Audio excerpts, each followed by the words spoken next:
Hey internets, it's Jake from Mini Terrain Domain, and this is Blood and Vengeance, Part 1, Caige's Reprieve, a Deadman's Guide to Dragongrin, D&D 5e Playtest Trilogy.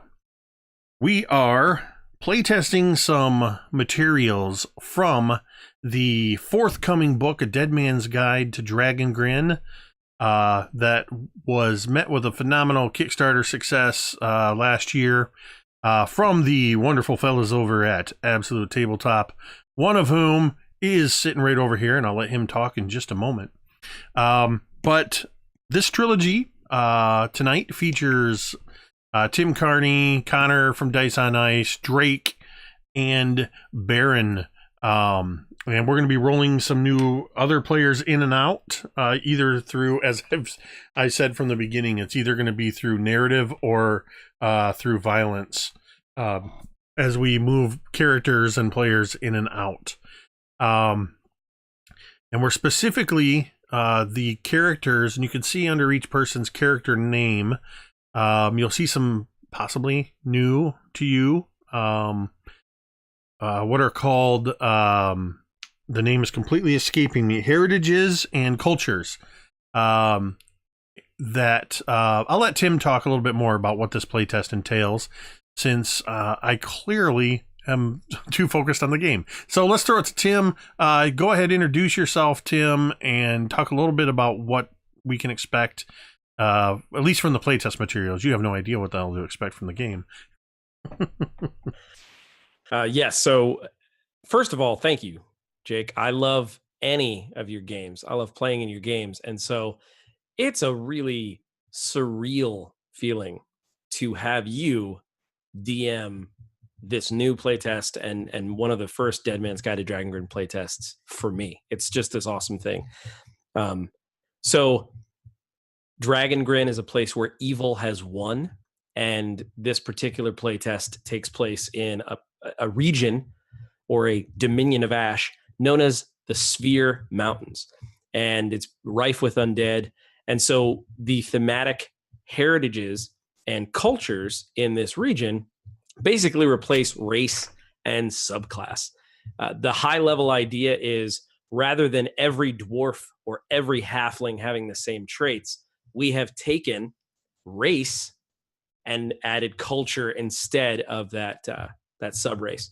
And the reason for that is so that any race could be a part of any culture and make a really good grab bag of character variety. So that's what we're playtesting tonight, is how does that work?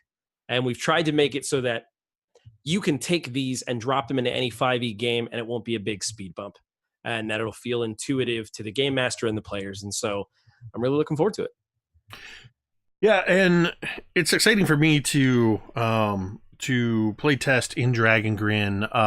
Last year, I had James Carney was part of a group that I ran an Arkans playtest. I don't even remember how long ago that was. Seems like probably about 6 months ago at this point. It was about that, yeah. But it is available on the YouTube channel. And I played in a long-running Dragongrin campaign, the Chronicles of Dragongrin Chronicles, rather, run by Mr. Drake over here on the side, the RPG Construct. And those are all available on the RPG Construct YouTube channel. And all of that has been using various information that we've had. I put a lot of the onus for this playtest on the players tonight, since we are playtesting races and classes, essentially, in the region. And one of the things I want to point out that I've always loved about your approach with Dragongrin is, since its inception, you have always talked about your Dragongrin and my Dragongrin. Having played in Drake's game for so long, Drake had his own vision of what Dragongrin was and ran it that way. I take, just like with the adventure kits or any other published material, I look at it, I see what leaps out at me, and I run with it. It might say a name of a person and this is what they do, and I just like the name, so I'm going to take that. Or this location or this little idea here.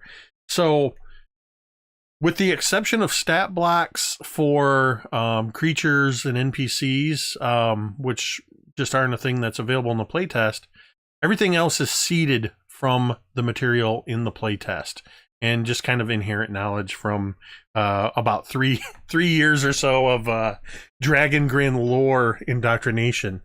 So we're going to get going here in just a moment. I want everybody to continue. Tim, real quick, tell us who you are going to be playing tonight. Just the real quick bullet point, because we're going to do like more full character introductions in the game itself in just a few moments. I'll be playing Brom Widmeyer. I am a human cleric of the Silverwise heritage. Excellent. Connor, go ahead and introduce yourself. Tell us where we can find you and introduce your character.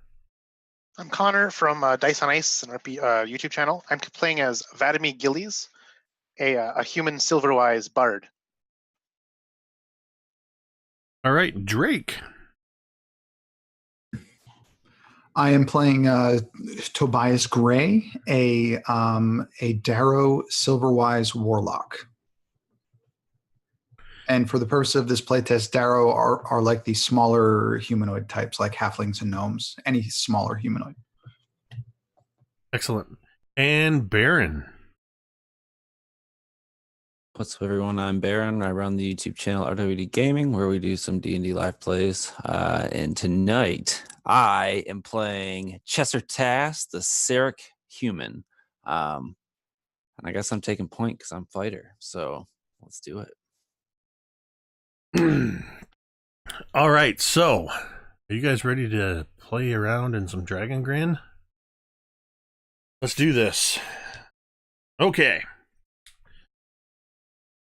We open on the closed settlement of Kaige's Reprieve. Picture a vast mountain range, jagged, with mountains pointing in every which direction, stone cutting through towards the sky, high into the clouds in some locations, and crumbled into ruins and rifts in other locations. This mountain range, from a distance, looks like the broken toothed maw of an ancient titan.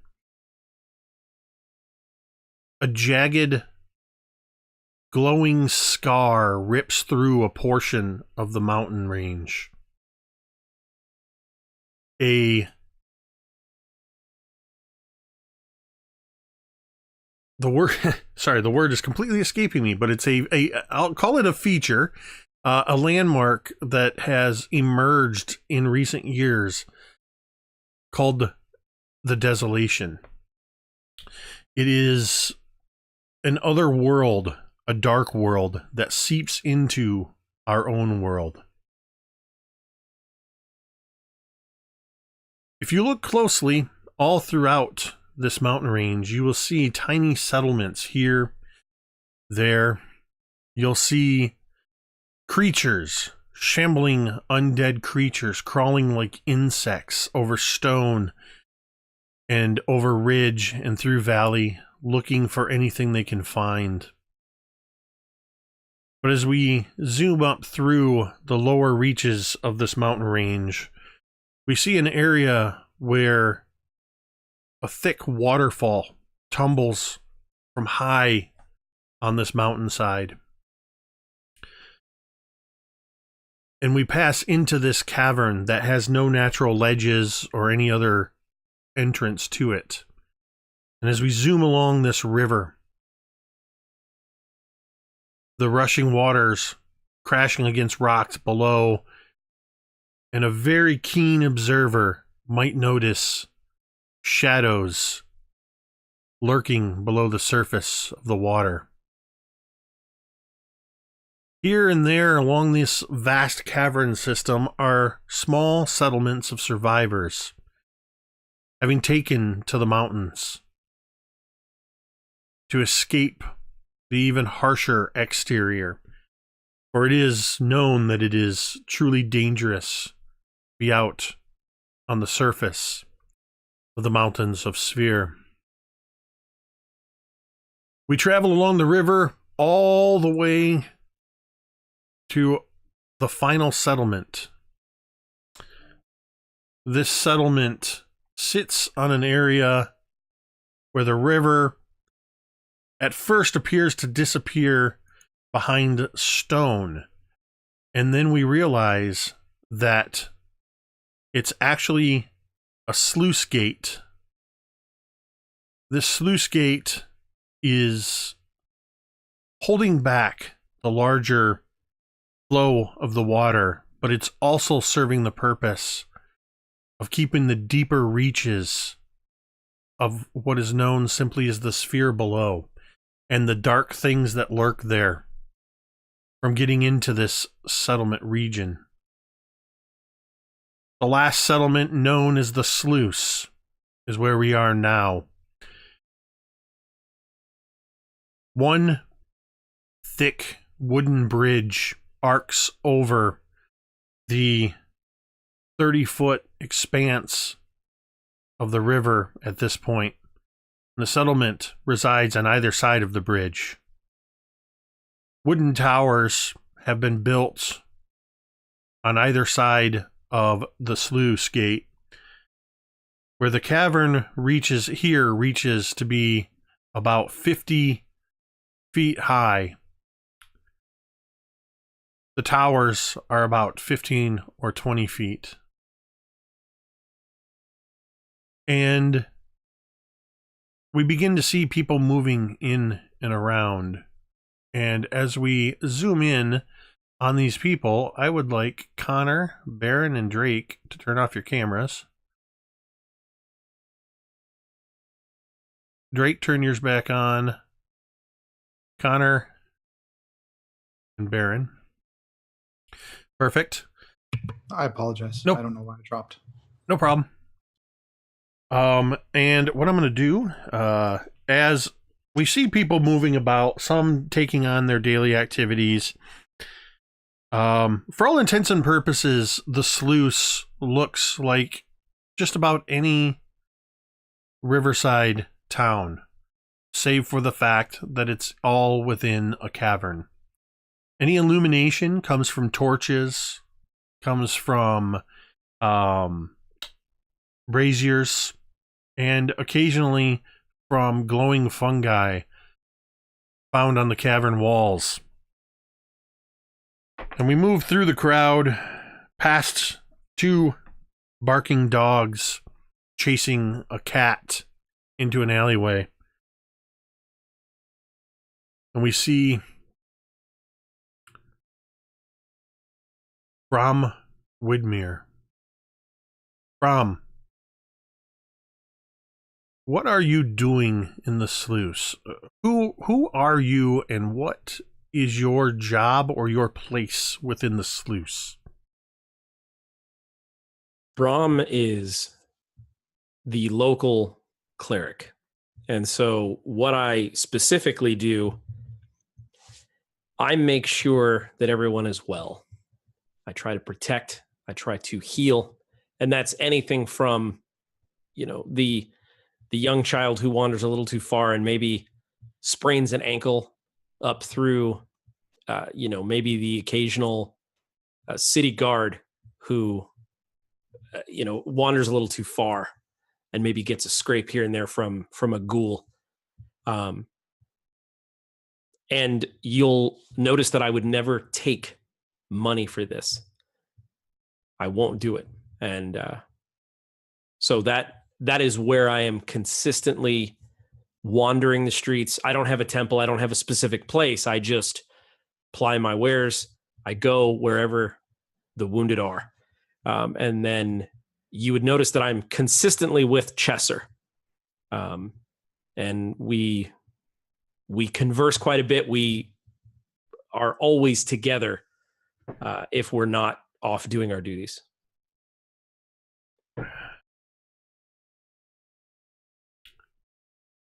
Brom, make a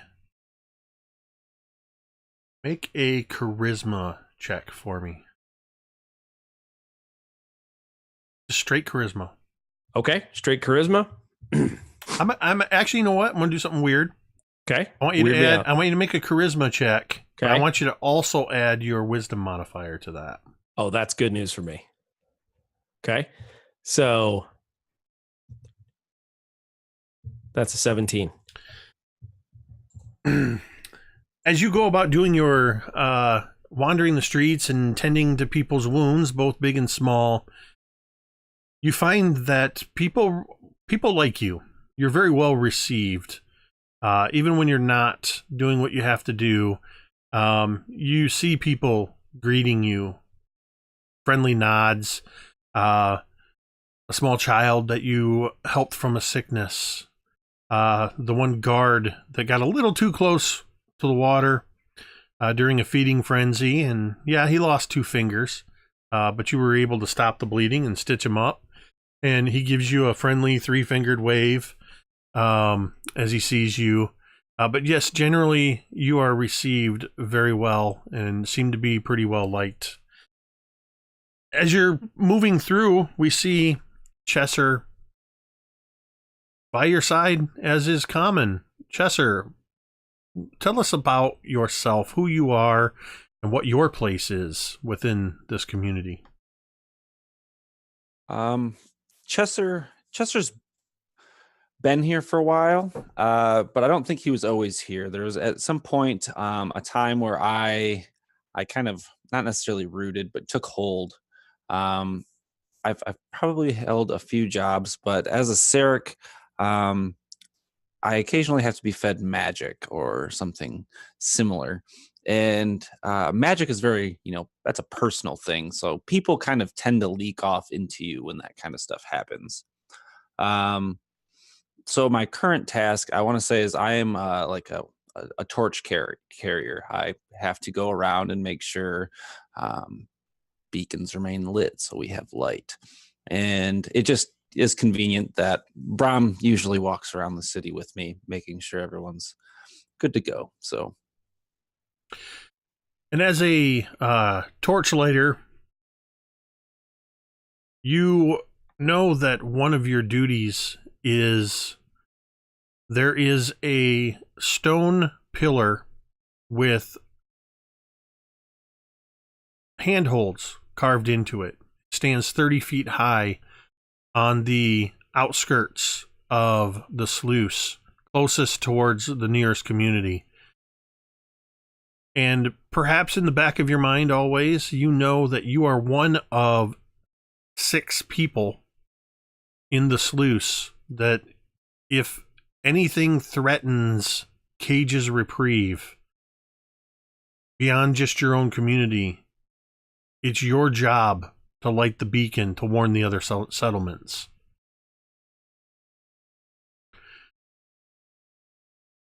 As we move past Brahm and Chesser, moving through the community, we see Tobias. Tell us a little bit about Tobias. Who are you? What's your place in this community, and what are you doing? You would see Tobias probably leaning against some structure or building, or even sitting on maybe a crate or a bundle of rocks or whatever's kind of thrown out. He's significantly smaller than most people here, probably 3.5, 4 feet tall, older, wrinkly, white hair. You see him with his raggedy old looking hound just sitting at his feet, just petting him. People don't look up at him. People don't acknowledge him. His name's Tobias, but everybody just knows him by his last name, by Gray. He's kind of feared in this community, kind of misunderstood. People here tell stories about he's the one person who came back from the desolation, that a piece of that came back with him. The purpose he serves here, he does the things no one else wants to do, the dirty jobs, the getting things, finding things, taking care of things. He has certain certain set of skills, so to speak. People seek him out when they need something, not just for community, not just for kindness. He lives by the skills that he has, and he does serve a important piece to the community, but not one that's talked about much. So you would just find him very often visible wherever he is, out where people could find him if they needed him, but just kind of, maybe like playing, like shaping a rock or like whittling a piece of wood or something like that, but always with his little hound with him. And I said, just looking far older than he probably should.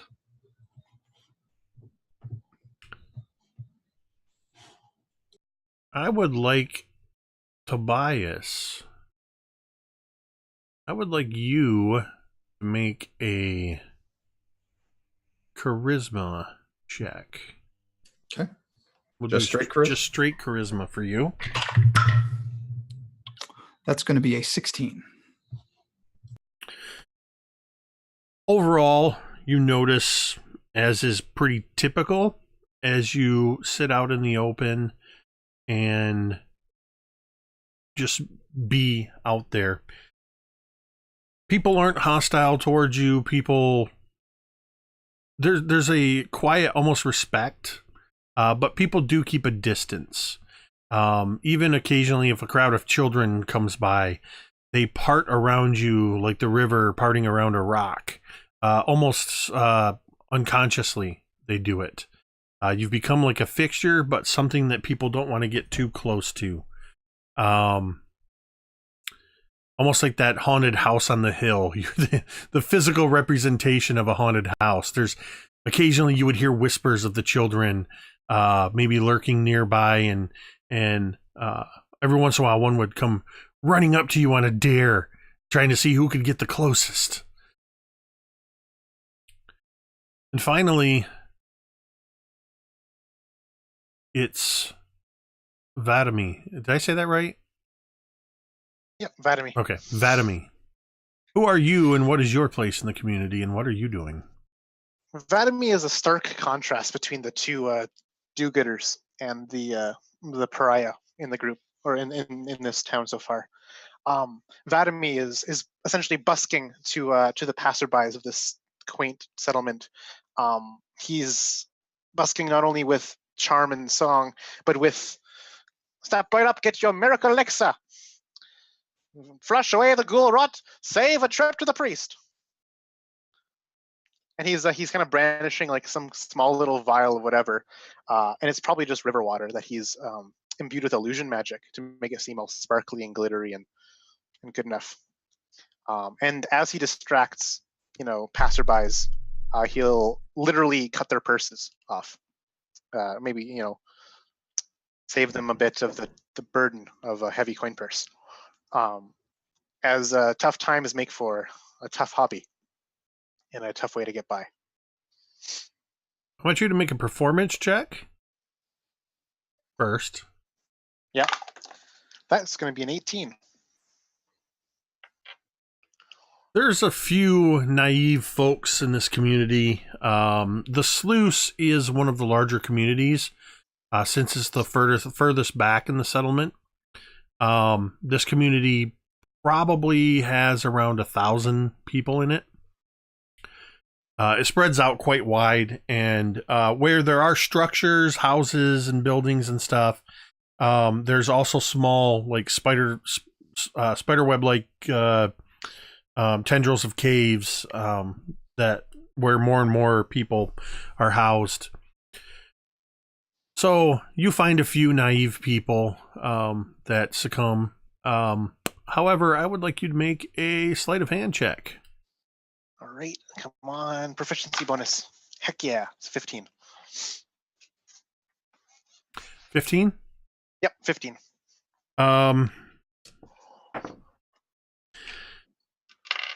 So far, you have managed to avoid detection in your cut purse activities.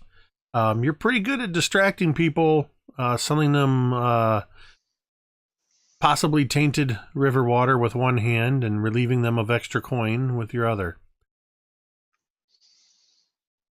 I would like all of you to make perception checks.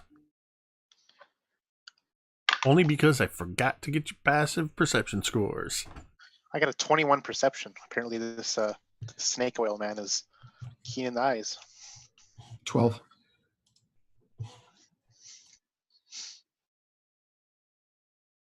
Brom and Chesser? I got a 14. And that is a 6.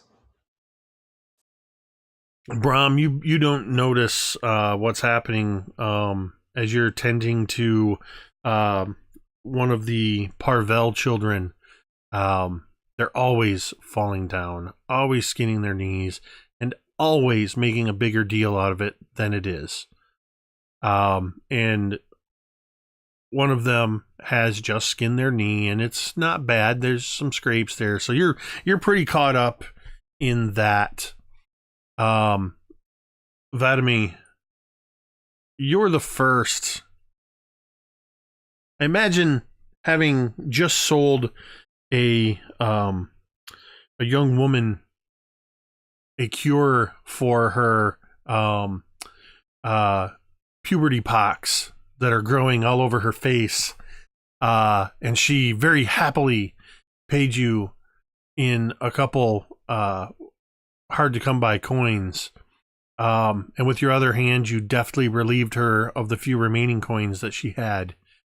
As she heads off, you can hear from over towards the sluice gate where the bridge crosses over. It serves as a sort of town square, a place where announcements and meetings take place. And you notice also from kind of perching yourself up in a little bit of a higher position as you're hawking your wares, and you notice that there's a little bit of a crowd gathering off that way. And you can see the bald figure of a human male, an older man, and even from here, you know who this man is. He wears the gray robes of the settlement council. This is Will Alderman. He only ever comes out to the bridge for settlement announcements, or in the event that a forum or a sort of like a town hall meeting when people have things they want to present to the community. And it's not long after you see... Well, actually, first, since you're the first to see him, what is your reaction to seeing the crowd gather and seeing Will Alderman gathering people around him without any formal announcement or anything? Well, the first thought that Vladimir has is any crowd that gathers is not one that's in front of him, as he noticed that people are kind of like peeling off from this main thoroughfare that he's kind of perched himself in. And well, he's gonna go where the crowd is, either by competing or trying to figure out what the heck is going on over there, and maybe trying to pack up his things, head out. As you begin moving that way, a girl of about 10 or 11, wearing a bright yellow sash, comes rushing past you. She's one of a dozen children of around her age that are employed. They're called simply runners, and their job is, whenever there are community-wide meetings or messages, they go darting throughout the community, ringing bells and alerting people that there is a bridge meeting. And that's when the rest of you begin to hear the rising of the bells, and you hear the runners, as by each of you, these yellow sash children, some boys, some girls, all between 10 and 12, come running by, ringing their bells. Bridge meeting! Bridge meeting! Everybody! Bridge meeting!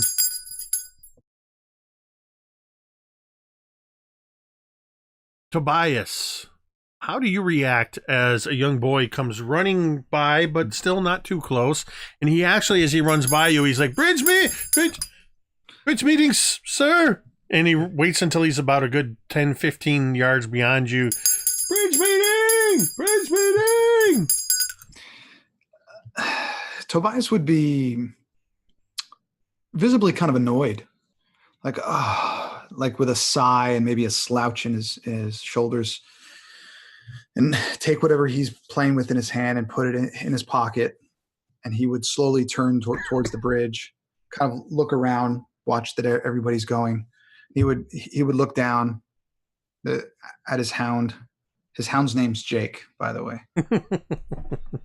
And he would say, he would kind of tap him and go, come on, boy. Let's see what's going on. And just very slowly, but with I don't know what the word is, but making his way to there kind of with a purpose, but just kind of focusing in on his dog, not really worrying about what everyone else is doing. But he's going to go listen for sure. Could be some money. The same boy comes running past, almost crashing into you, Brahm, as you stand up. Chesser, are you with Brahm at this point? Yes. As the boy kind of darts out of the way of Brahm, he stops short, coming right up to your face, his face right to your chest, Chesser, and just kind of,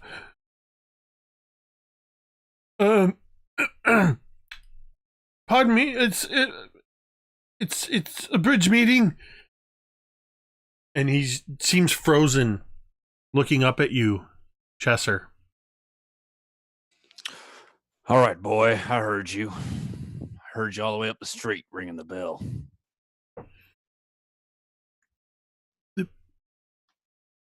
Okay.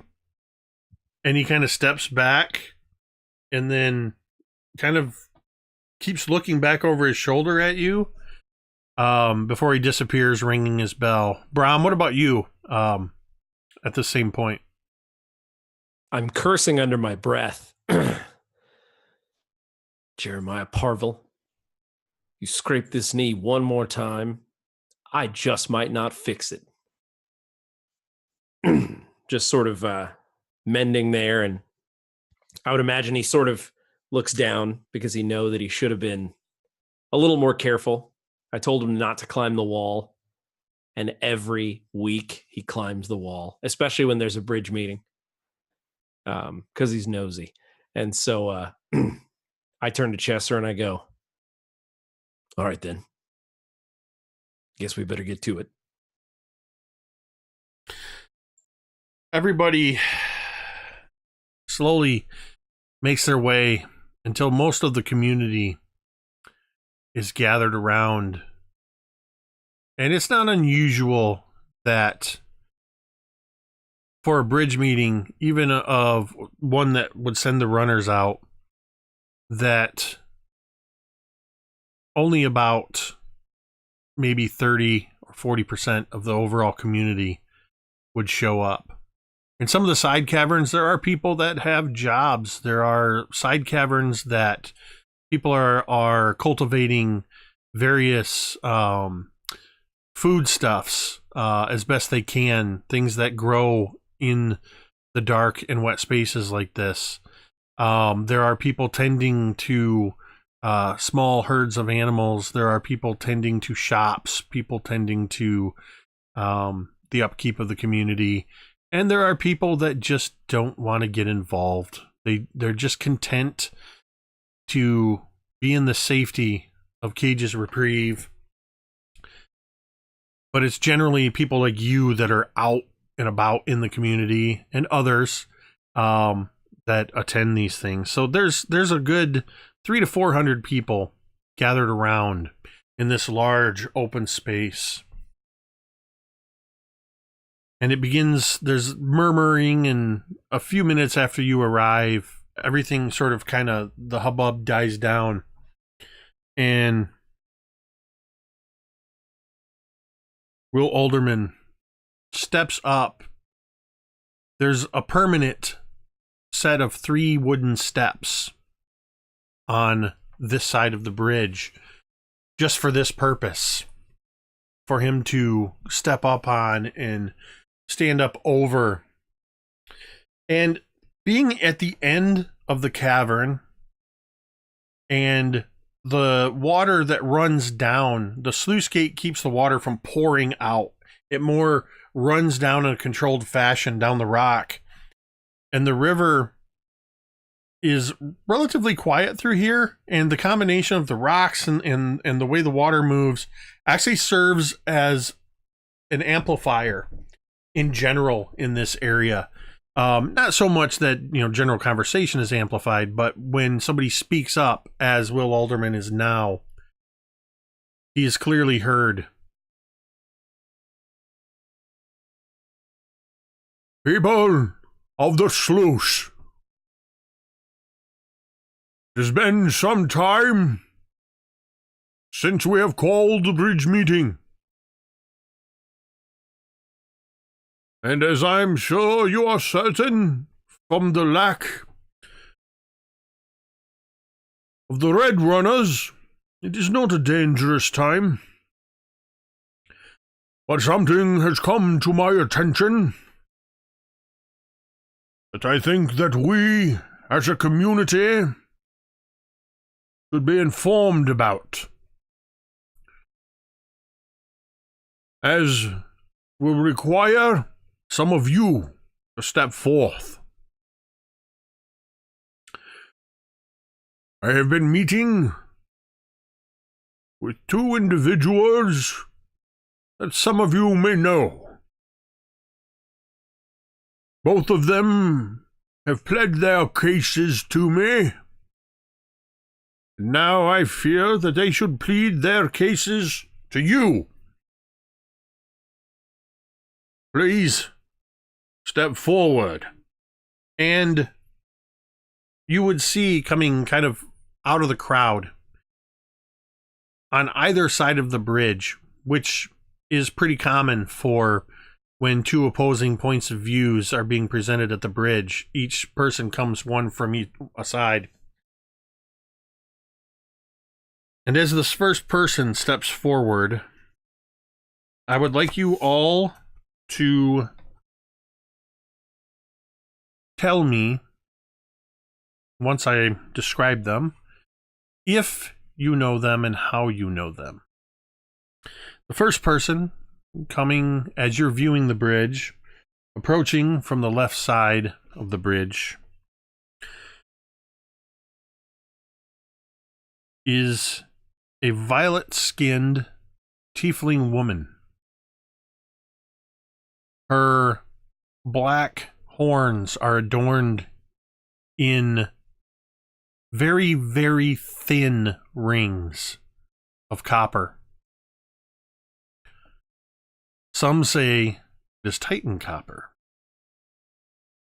Others have spread rumors that some of you may have heard the words copper jackal, though many don't take much stake in those rumors. But this woman, her name is Lydia Brunmeyer. And Lydia Brunmeyer is somebody who has a little bit of a reputation of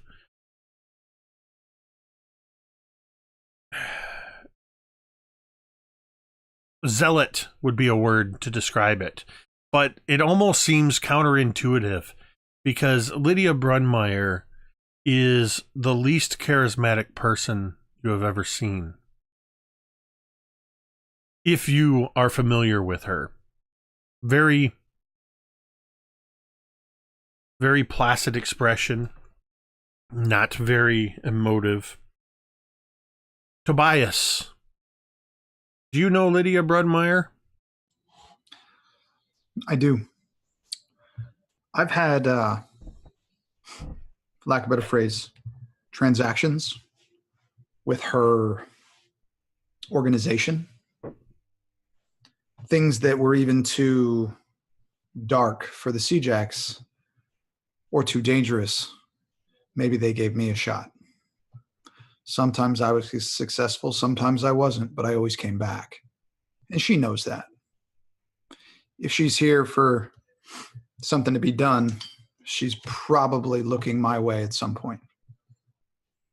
I would say it's maybe a mutual respect thing. If not, if like you said, she's a little zealot and uncharismatic, maybe a little cocky. Well, her zealotry, if that is the word, is centered around the Holithic Church and Holithic ruins. And you've probably done a couple of excursions to nearby Holithic ruins. The church having been in much prominence and held possibly in high regard prior to the Lightfall, most of the church has fallen into ruin. I think but her biggest thing that you would know is that she believes that there are valuable relics to be found within these ruined sites. And I think that the main thing that he would know, the first thing that would come in is that if she says she'll pay you, she will. She's always come through with it. So he would like seeing her up there. Chesser, do you know Lydia? We've certainly had passings, though I choose not to talk to her too much. Seems like someone who doesn't really know what she's trying to say. At least not to someone who doesn't know what she's talking about. What about you, Brom? I mean, I know of her, but I steer clear. As strange as Chesser can be, his intuition is usually on point. What about you, Vadimi? I've tried to sell her things in the past to cure her purple skin, and she's probably just brushed me off entirely. And a man like Vadimi knows when not to beat a dead horse. Yeah, trying to sell to Lydia is like trying to sell to a wall. And you've actually sold stuff to a wall once.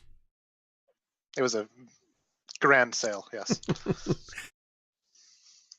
The next person that comes walking in from the right. She walks with purpose. She holds herself tall. She is a half-elven woman with a deep scar that runs, it actually parts her hair, runs down next to her eye and across to her mouth. And she has a tendency to kind of talk out of the left side of her mouth a little bit. But when she does so with authority. This is Kiara Jin. She is most known. Everybody knows of Kiara. Kiara's reputation precedes her. She was a survivor of the Lightfall. There are some that say that it was the Lord of Ash himself, Caius Vecus, known as the Ash Lord of the region of Sphere that you all inhabit, that gave her the scar. Others say that it was the dismembered Lord himself that gave it to her, but she's never said either way. Chesser, how do you know Kiara?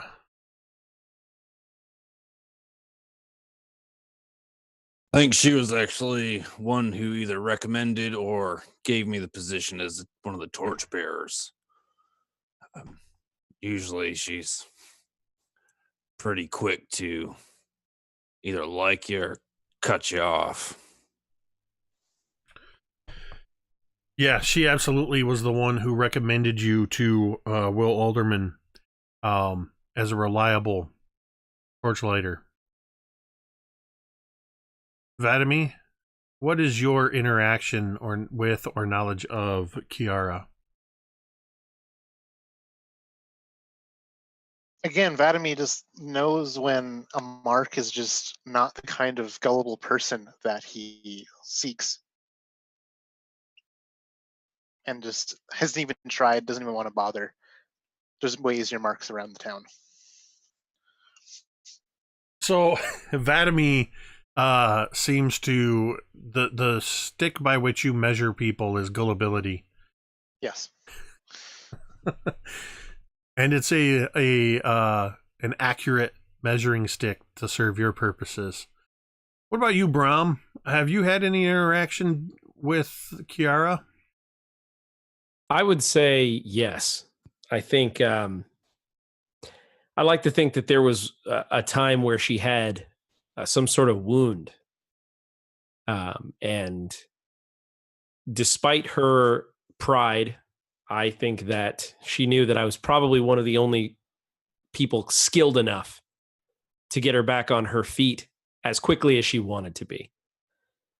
So there would have been healing otherwise, but she probably would have been on bed rest for a week with some of the lower level healers in the village. It's actually because of this that you have actually earned a high level of trust from Kiara. Because you were the one who was brought before her to heal the particular wound that she had. And it's not just a one-time thing. It happens without warning, and it happens without any sort of known interval that you can determine. But that scar that she wears from her head to her jaw will occasionally open, and the wound itself seeps a small amount of desolation. And all you are able to do with your healing abilities is stave it off. So far, when it's happened, it has been anywhere. You know what? Roll me a d4. Right.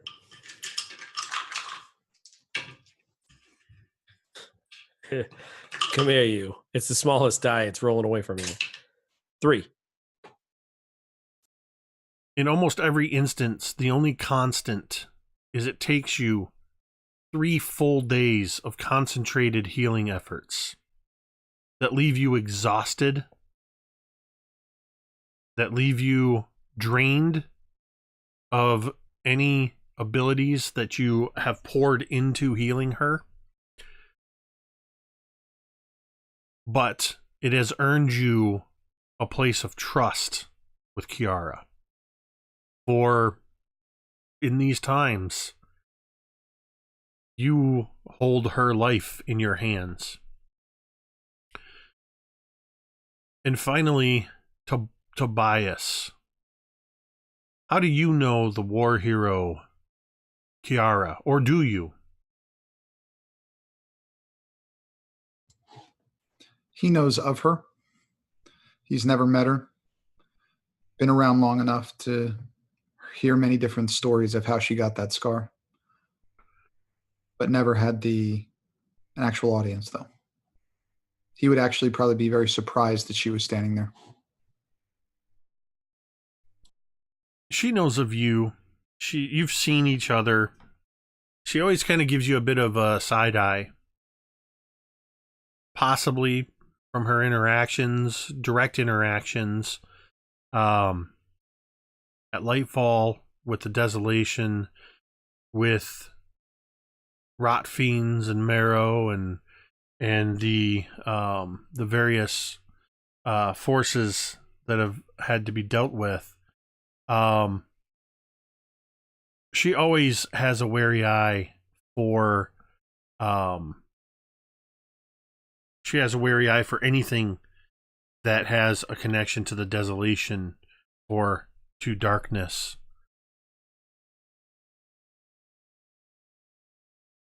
she holds a those of you, I would say possibly Chesser and definitely Brahm, know that she holds a particular hatred for the Obsidian Dirk. A very, the most of you would know it's just a very elite group of fighters that are to be avoided whenever possible. And so with all of this knowledge, as these two figures, all of this happens in just a few moments as you recognize these two figures, Lydia Brunmeyer and Kiara Jin.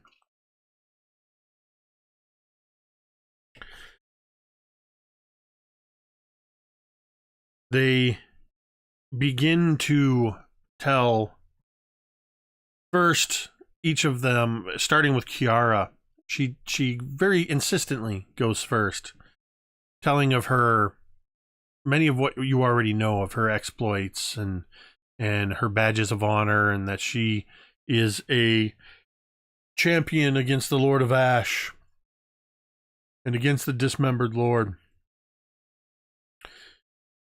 And after some of the preliminaries are done, she gets to the heart of her case.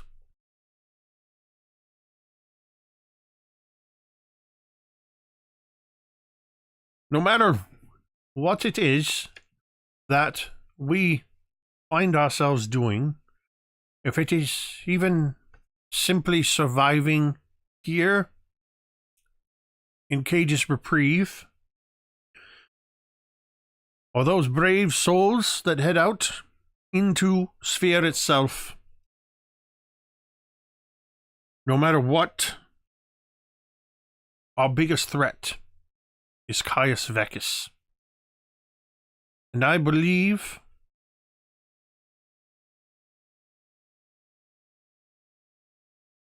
that our time to strike against his forces is nigh. Rumors abound. Trusted rumors have made their way to people that I trust, that Caius Vecis has revealed a weakness. He has family. And that family has become threatened. Here in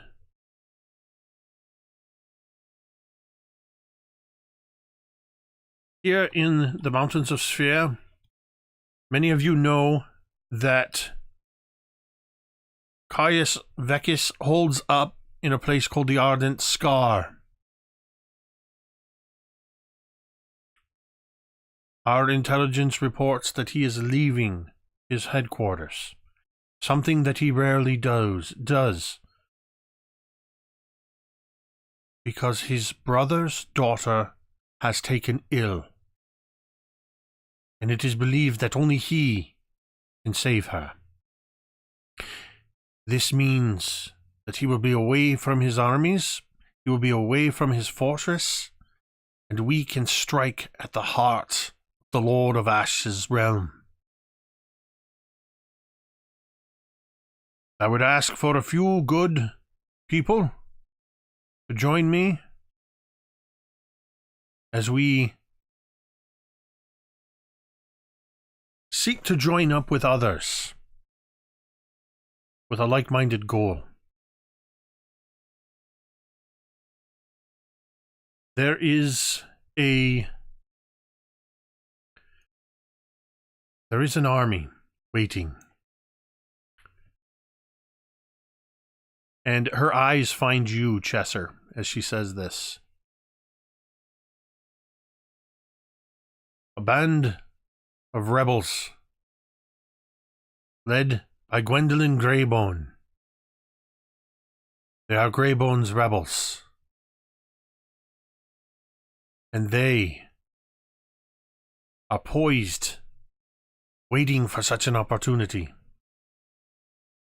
And so, that is our plan.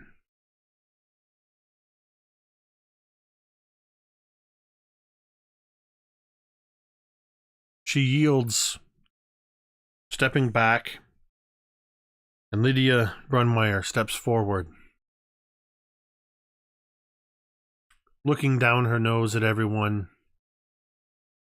having already given her qualifications and talking about herself as a seeker of truth and a seeker of relics. She tells you the crux of what she seeks is not to risk lives. Try striking at an impenetrable fortress and a vast army. But what I seek, what I think I know where is a single item that can end the Lord of Ash himself. We have been seeking for years through the ruins of the Holythic churches, of the Holythic church throughout this region. And I have uncovered scrolls recently that lead me to believe I know the location of an item that the Lord of Ash seeks himself. And if we can gain it before him, we can use it against him. The weapon, great power, known as the Pain Wielder. And I know where it is. And I would seek a band of people to join me in this quest. Hearing these two things presented before you, Tobias, what are your thoughts? Do you want the outward thoughts or what I'm thinking? What are you thinking? I'm thinking, why come to the sleuth? Why come to the sluice? Why come here? Why come to this group and ask peasants and farmers and people that can barely survive to help you? That wouldn't make any sense. This would usually be something that you get some elite people to go do, kind of a covert thing. You don't announce it to a community. He would be very suspect that she's announcing this to everybody and announcing her plans to a whole community that could get back to the Lord of the Ash. He would find that odd. Make me an insight check. 18. Now make me a history check. 19. Two things that you know, Tobias. One, and who was it you were worried about? Both of them or just the one? You're muted. Whoever was saying she knows where the Pain Wielder is, and yeah, she that was Lydia Brunmeyer. Mm-hmm. So you know two things. One, through your insight check, you know that Lydia is not always forthright. She has ulterior motives and is not afraid to use other people towards her ends. So you might not be far off that it seems odd that she is addressing a larger community. Through your history check, though, the counterpoint to that is that you know that deep within the caverns and through some tunnels that are accessible even now, though under guard, this very mountain holds an access point to the Black Rail. A rail system that moves meandering throughout the mountains. Very incredibly dangerous and in disrepair, but that can make for travel to be much quicker between points. So that you may have even gotten to the crux of her ulterior motives. Vladimir, what are you thinking? If there's anything that Vladimir likes more than cutting unwitting people's purses, it's pissing on Caius himself, as he has a bit of a vendetta against that man for personal reasons. And so he's actually kind of intrigued by this offer that's been presented to the masses by these two individuals. And he will not be the first person to step forward, but as soon as someone else just like has any kind of hint of them stepping forward, he'll like step along like with them, as if like he's kind of prompting it, but he won't make the first move. Excellent. Brahm, thoughts? I would turn to Chesser and I'd look at him and he'd know. This is it. This is our chance. You know we have to do this. Chester would look very sad, or maybe not sad, that maybe too much. He's very sullen, I guess, about it, but it's an acceptance, and like there is more, it's a sullenness of what we have done.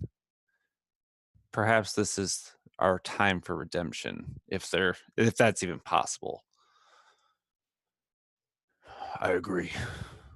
And Chester's walking.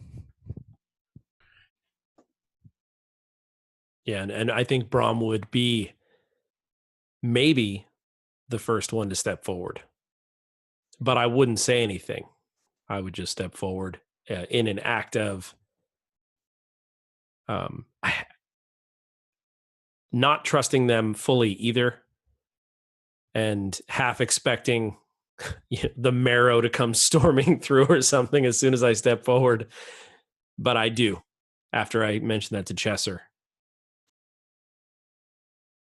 And then Vladimir reveals himself from the crowd as he moves, I guess, almost in weird unison, but like slightly delayed after you. But he was looking for this kind of prompt. Will Alderman, he takes the steps one last time. You have heard the cases of Lydia Brunmeyer, and you have heard from Kiara Jin. You are moved by their presentations, as I see some of you. And he nods at you, Brahm. Gives another nod to a couple other people. You are moved by these demonstrations. Please approach the bridge. Otherwise, that concludes the bridge meeting for this day. And just like that, the crowd begins to thin as people begin moving back to their daily activities. And 2/3 of the crowd, over the course of a few minutes, disperses back. Quite a few people are still milling around, lingering a bit closer just to see who it is that's going to heed either of these calls. And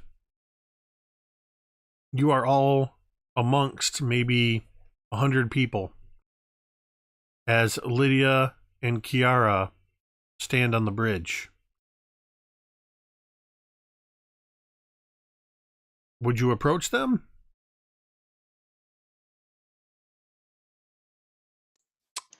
I would. Seeing someone else approach, I would follow as well. I think seeing Vladimir step up, like as I'm stepping up behind Brahm, it's like I probably would acknowledge you. But if they're surprised there, I don't know if it's visible. And I think Brahm might even say to Vladimir, he wouldn't look back, but he'd say something along the lines of, I don't think they're in the market, son. They're not in the market for a hero? with then like he has like this toothless grin. He's like scurvy rot face, like I love it. disgusting beard. Like he just like if someone had a mirror or like a window pane or something, it would just shatter at the sight of him. And he just has a stupid smug look on his face. And upon hearing that, him saying what he doesn't need a hero, you would hear Gray just start just laughing, just start really low and eventually getting louder and louder. Heroes. You think they're looking for heroes? They're looking for something. And he would kind of nonchalantly walk up with them, just kind of side by side. No, they don't need heroes. They need cannon fodder. They need sacrifices. They don't need heroes. And maybe that's what you are. What's the difference? He would just kind of shake his head and look at Cheshire and Brom. They would know of him, and he would just give them a nod. He knows what they can do. Wouldn't have had any issues with them. But I would think that Kiara and Lydia would have heard him say they don't need heroes.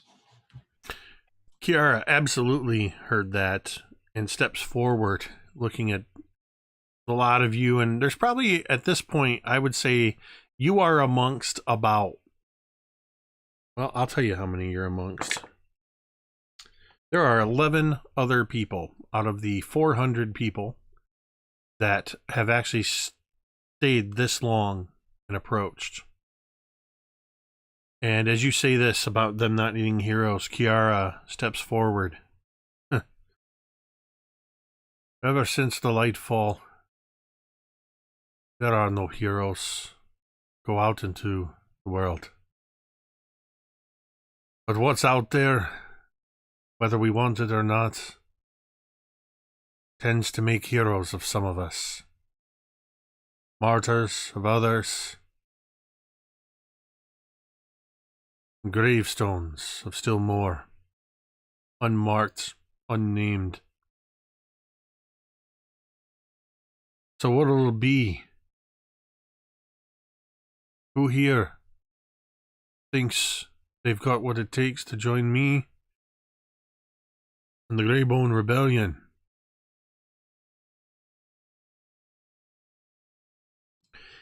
Is there compensation? Compensation. Always looking for coin or payment of some sort. The compensation is the lives of all of Dragongrin, the Sphere Mountains, the end of one of the Lords of Ash is the first support to fall. The rest will come tumbling after. I would not believe everything that your hero, the Lightfall, tells you. A direct assault will only get you all killed. I can assure you that we will arrive at our destination and we will find and we will wield the Pain Wielder. Of course, that's Lydia posing a counter argument. I would like the four of you to make perception checks. 20. 10. Ooh. Dirty 20. 21. Tobias is the only one that doesn't hear this. As the two of them are offering their counter arguments, there is a faint sort of a deep, bassy, singular sound that you all feel more than you hear. You feel it in your chest. You feel it in the soles of your feet standing on the bridge. It comes again.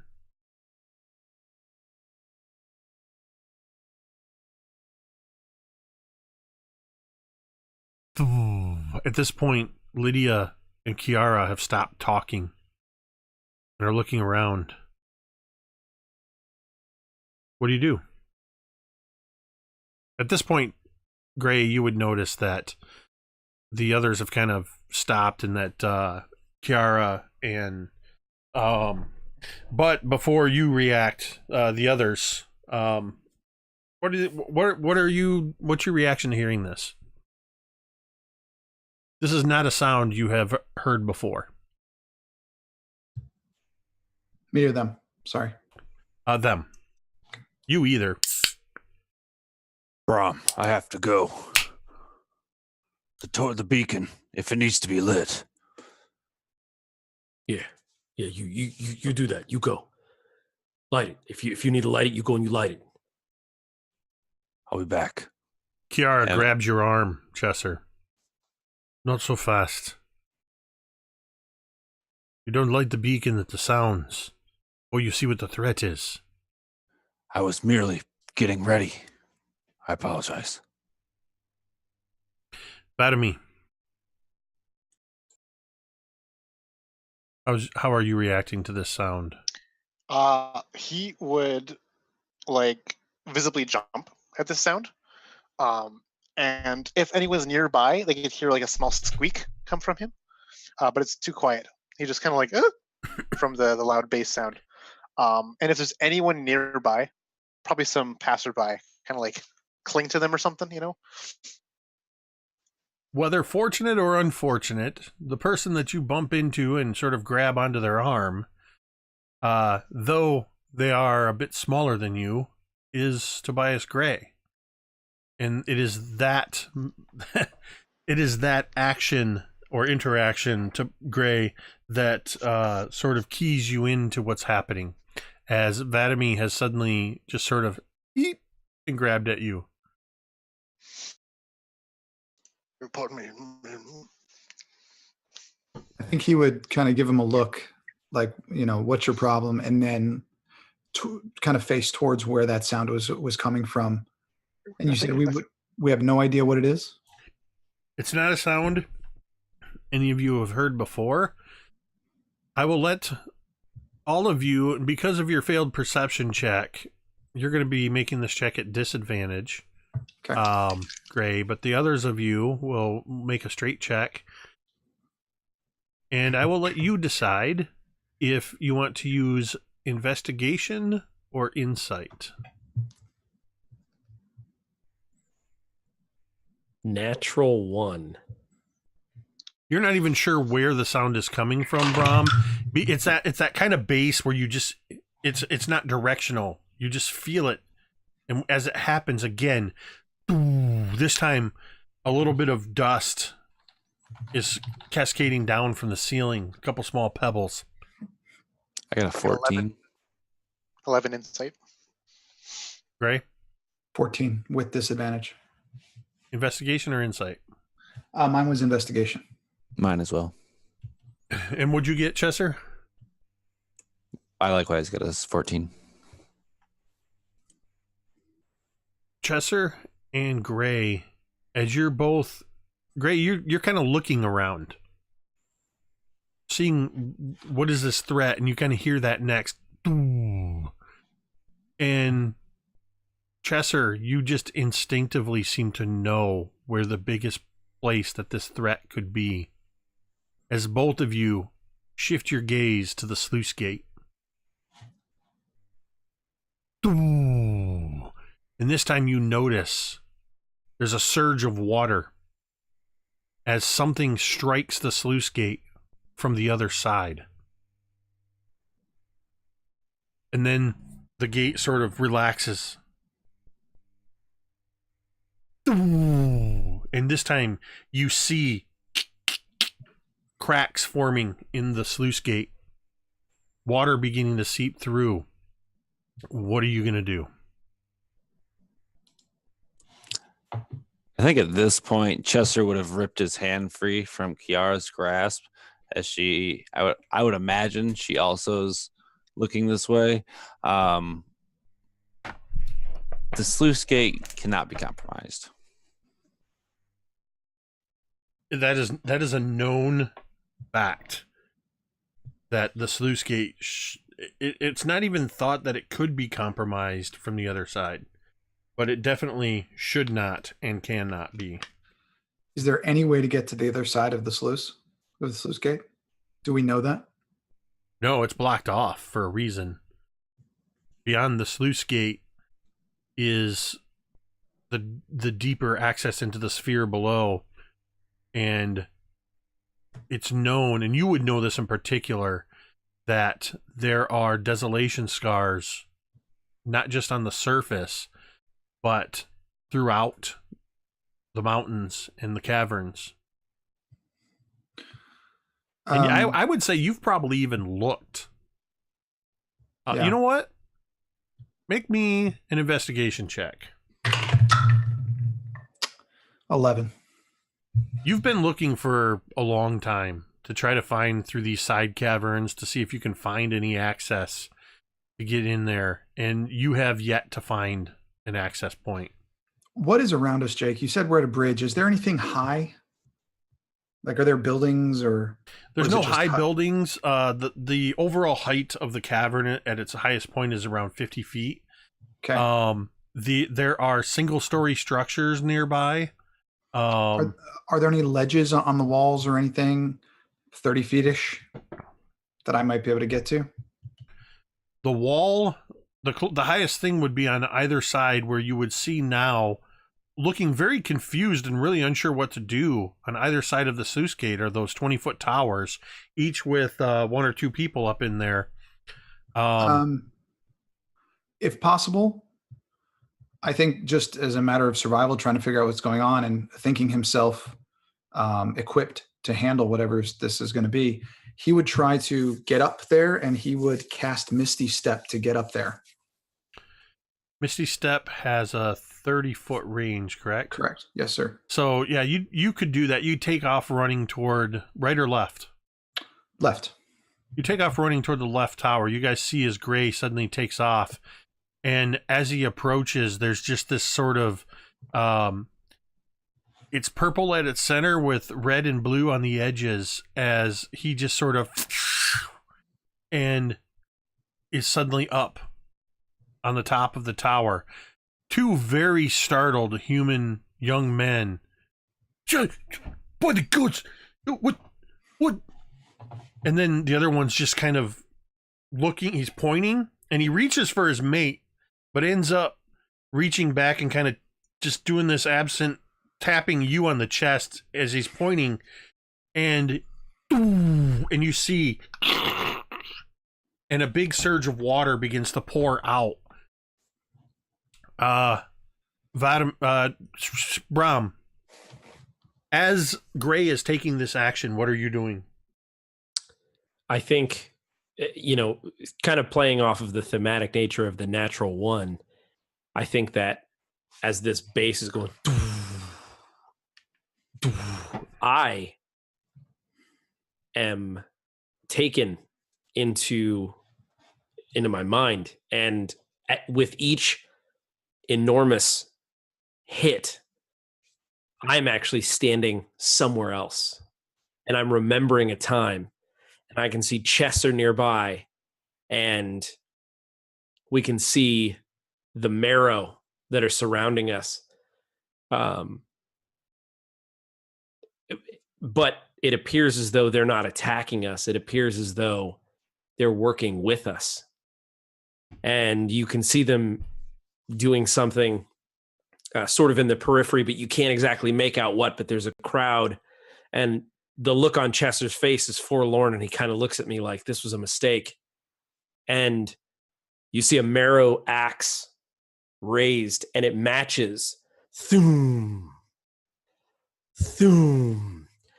And I sort of come to as I see Gray snapping into action. So I don't respond.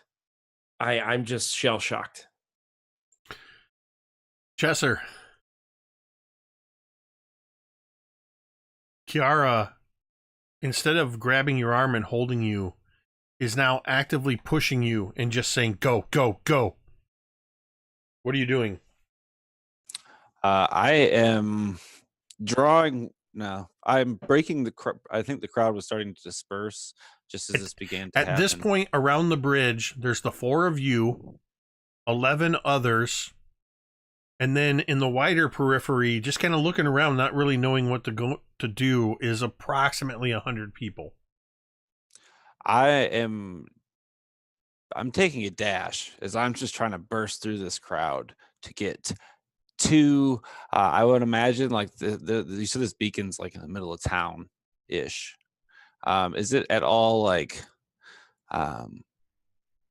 It's obviously in view at the sluice. Then I think that I have a longbow sitting there, and I need to get to that to make sure I can defend this pillar. I need to get to this pillar. I'm going to the pillar. Roll me a d4. 2. Is your plan to go to the pillar or to go and come back? Would I be moving away from the sluice if I'm moving to the pillar?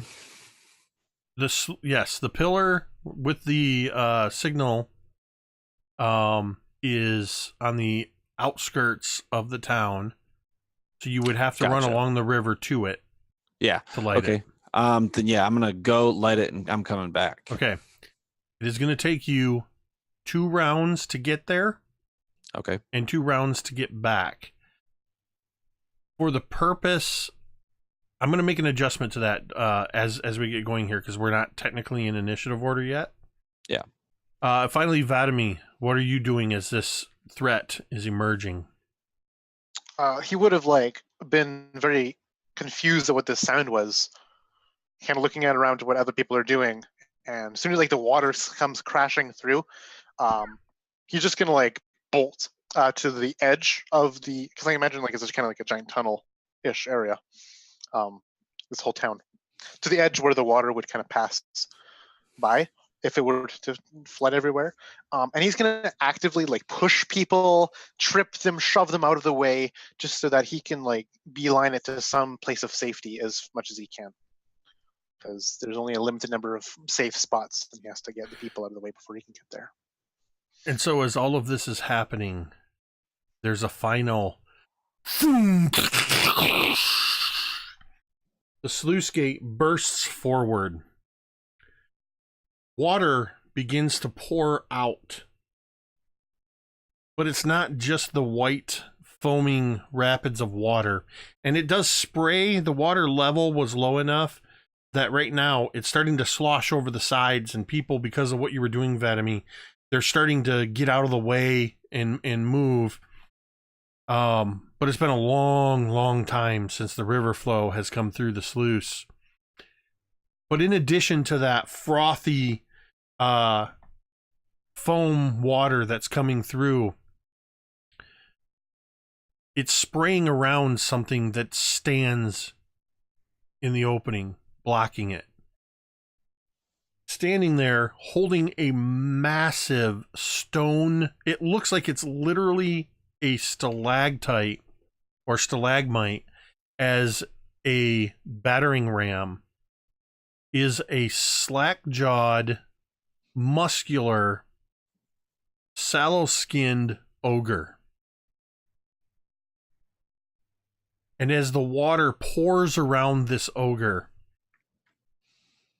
there is a blackness pouring out through the water as dozens and dozens of spider-like entities with spiky, sharp claws and horrific humanoid torsos begin moving through and around the ogre.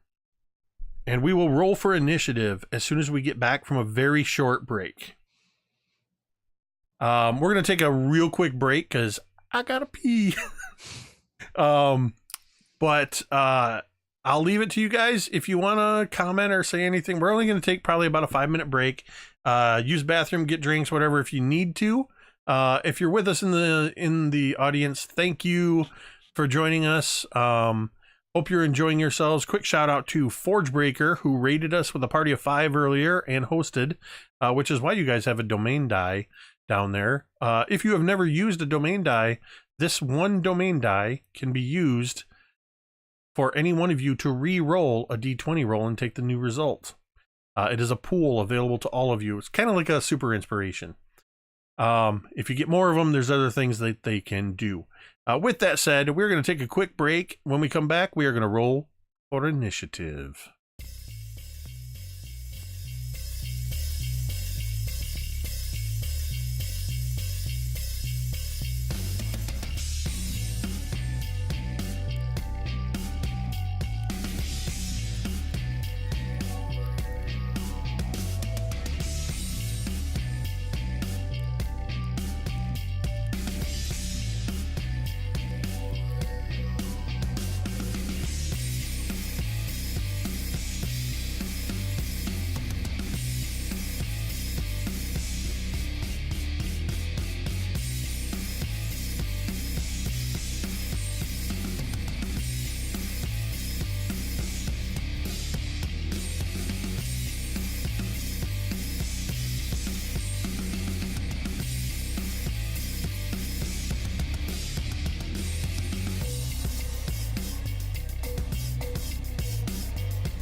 And we're back. And a real quick thank you to the anonymous gifter that gifted a tier 1 sub in the chat that went to Myth and Gears. Karen, you have gotten a 1-month subscription to Mini Terrain Domain on Twitch, which has also purchased another domain dice. I've explained to the players that are new to domain dice how they can use those. There is an ogre with a stalagmite battering ram standing in the sluice. Black arachnid sort of humanoid hybrids that are small are pouring along with the water out and around this ogre. And we rolled for initiative. Brom, what did you get? My initiative is 13. Gray. 15. Vadimi. I got an 11 because of my Jack of all trades ability. Chesser. An abysmal 5. Oh boy. Gray, what is your dex? Muted. My base deck score? Dex mod, sorry. +3. All right. All right, well, I'm just going to do it this way. You're going to go at the same time as that. So first up in the order, Kiara actually, at first, it looks to anybody near her like she's running away. But any of you who know her reputation knows that she's not running far and would maybe notice that she came to this meeting and you can hear her cursing under her breath. Damn, I should never have. As you realize she was unarmed when she came to this. Normally she's seen with a greatsword on her back, and she's running back to one of the buildings. So it is going to take her a couple of rounds to get her weapon. Next up in the order, the ogre. I forgot to roll for the ogre. The ogre has a... But it doesn't matter because he's going to make a dex. Ooh, how did the ogre roll a nat 20 on a dex save? As something shoves into the ogre from behind. And first off, I want...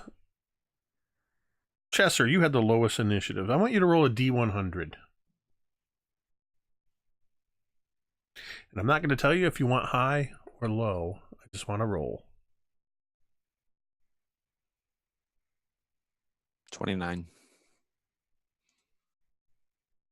Nearly 36 of these small spider-like black creatures come pouring out from around the ogre,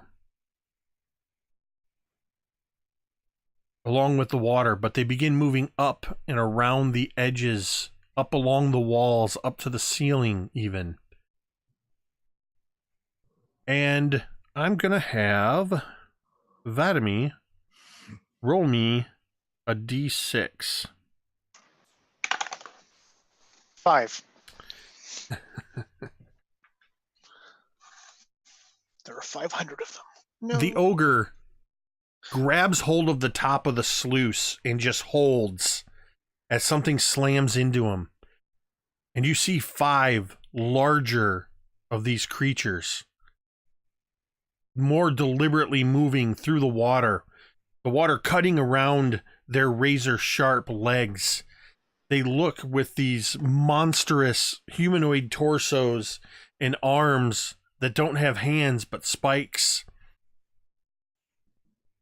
They don't have hair. Their heads are bristling with spines. And these 5 creatures come out around, deliberately moving through the water and around the edges. And finally, I would like Brahm, I would like you to roll me a D4.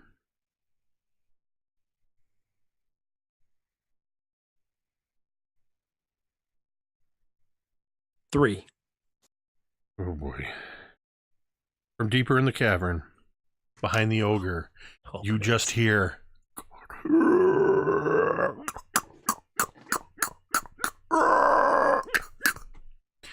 But you don't see what it is yet.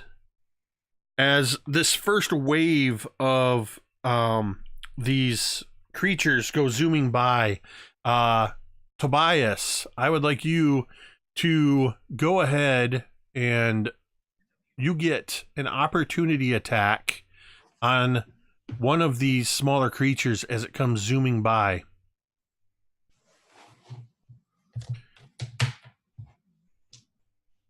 It's going to be 13. How do you attack it? Is it going to be on top of this pillar where I'm at? They're running along the wall past you. These are the smaller spider-like aberrations. What you would see as he sees them coming, you would actually see from everyone's eyes, just as if he was just taking an empty hand, as if he was holding something and striking it with some type of a sword or a mace or something. But right before it actually impacts, you would see kind of this burst of almost smoke or shadow, and a dark bladed thin rapier would actually appear just as his pact of the blade weapon, and it would just stick where whatever it hits, if it does hit with a 14, would actually kind of stick it into the wall, kind of go through it and kind of pin it. Despite your rapid action and this specialized attack fueled perhaps by the desolation, there is a metallic ring as your weapon rings off of this chitinous armor on this thing as it scuttles past. These creatures begin rapidly moving in through and amongst the crowd, but it's the 5 creatures that are moving deliberately that are the immediate threat. As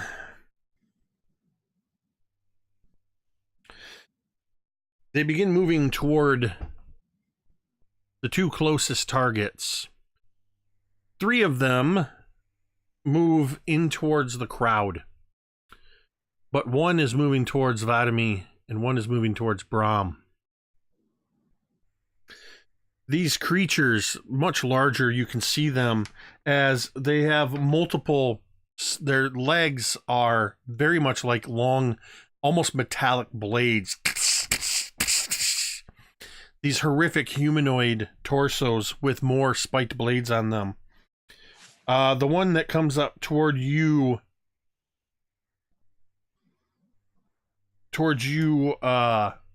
Vadimi, it rushes in and it's going to make as it's rushing towards you, actually, it leans its head down and you see these head spikes and they just shoot out towards you. And that is going to be, does an 11 hit you? Nope, he is too nimble. You dodge around as these some of these spikes hit the ground, but suddenly it comes rushing up on top of you. And as it rushes up towards you, it opens its mouth, its humanoid mouth, and there's no teeth. There's just more of these spikes. And I need you to make an intelligence saving throw as it...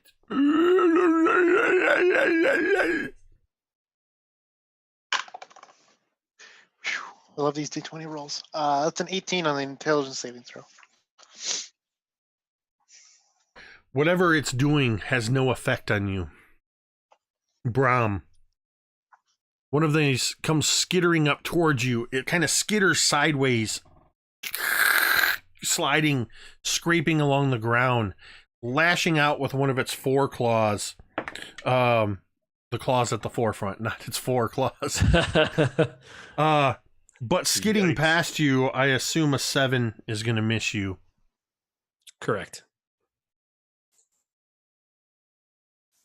And seeing that it missed, it also tilts its head down.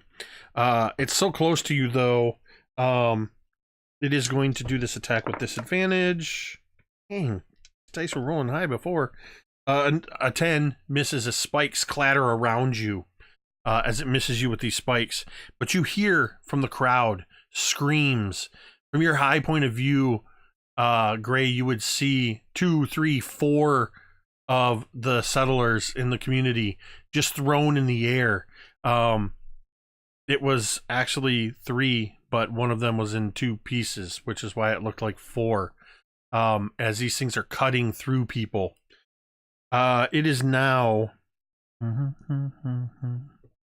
It is now. Let me see. Oh, you guys rolled low. Gray, it is your go. Where's the ogre? Standing in the sluice, holding on to the top as these things pour around it.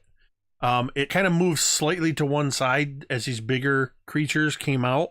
Actually, I would like all of you, now that you've seen these things, except for Chesser, you actually haven't seen any yet because you're running for the adjustment I'm making is it's going to take you 2 rounds to get back after you light the signal. But I would like all of you to make history checks. 8. 9. It's a 14 for me.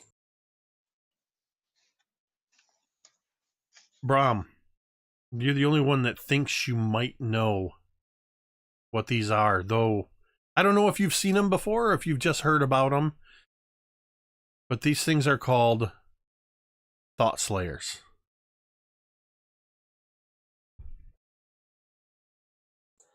I've heard of them. Certainly. Everyone has at least heard the rumor of a Thought Slayer and of what these things are. And yeah, that's terrible. And so, yeah, it is Gray's turn. So right now you've got the ogre. There's a couple of these larger Thought Slayers that are in view, and then you've got a bunch of the smaller ones that are quickly dispersing into the crowd. There's literally like 3 dozen of those.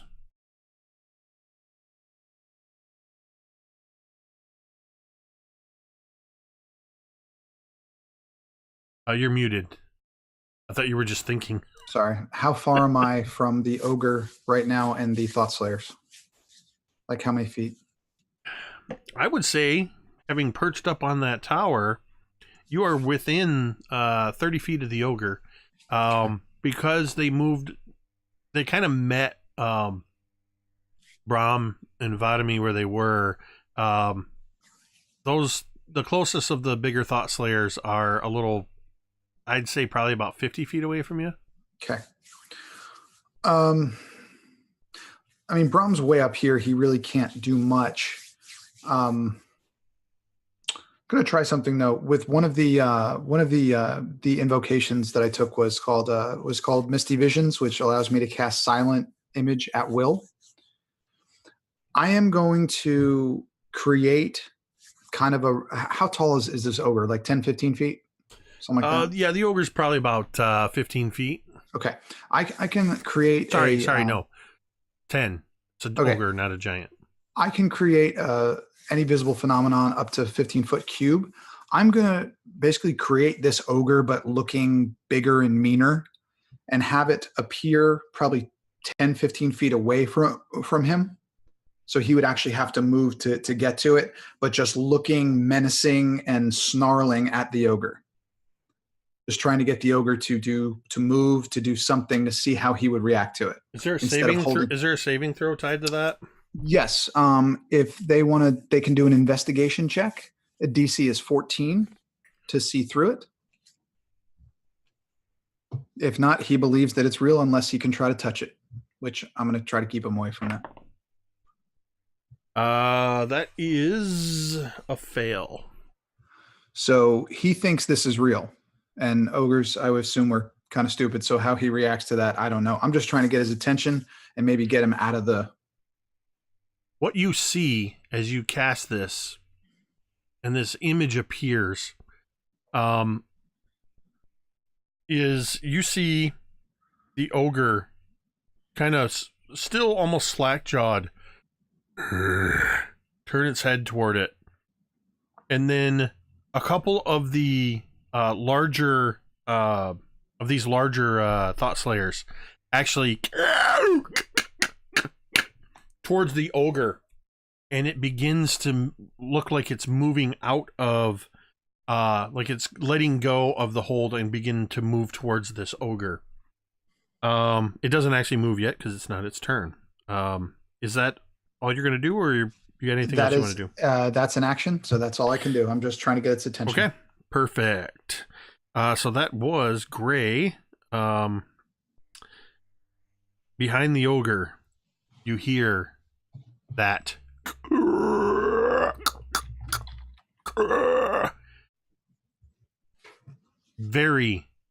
if the larger thought slayers stepped deliberately, these next creatures step purposefully. Easily twice the size of the thought slayers. Similar in appearance,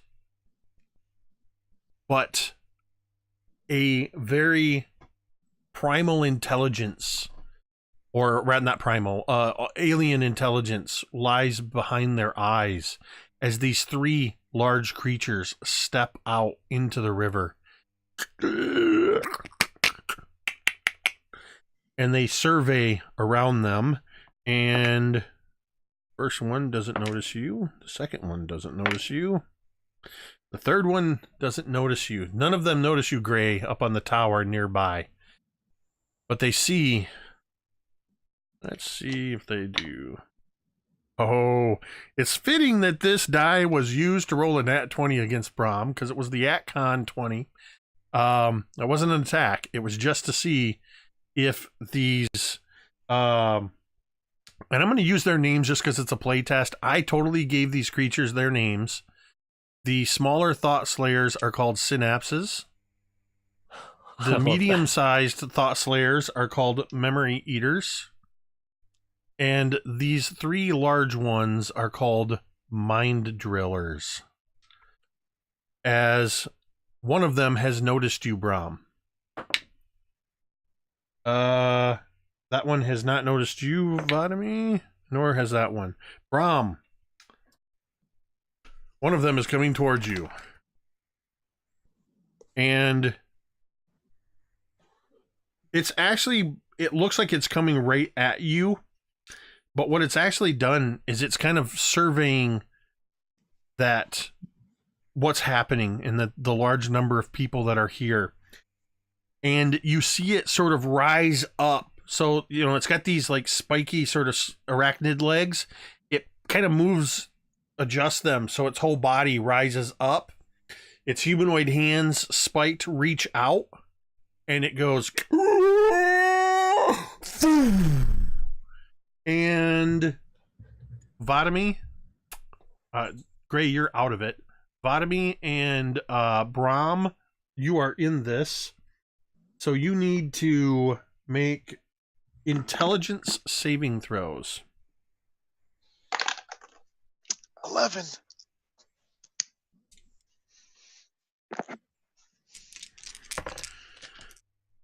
That's an 11 for Vadami. Brahm, what'd you get?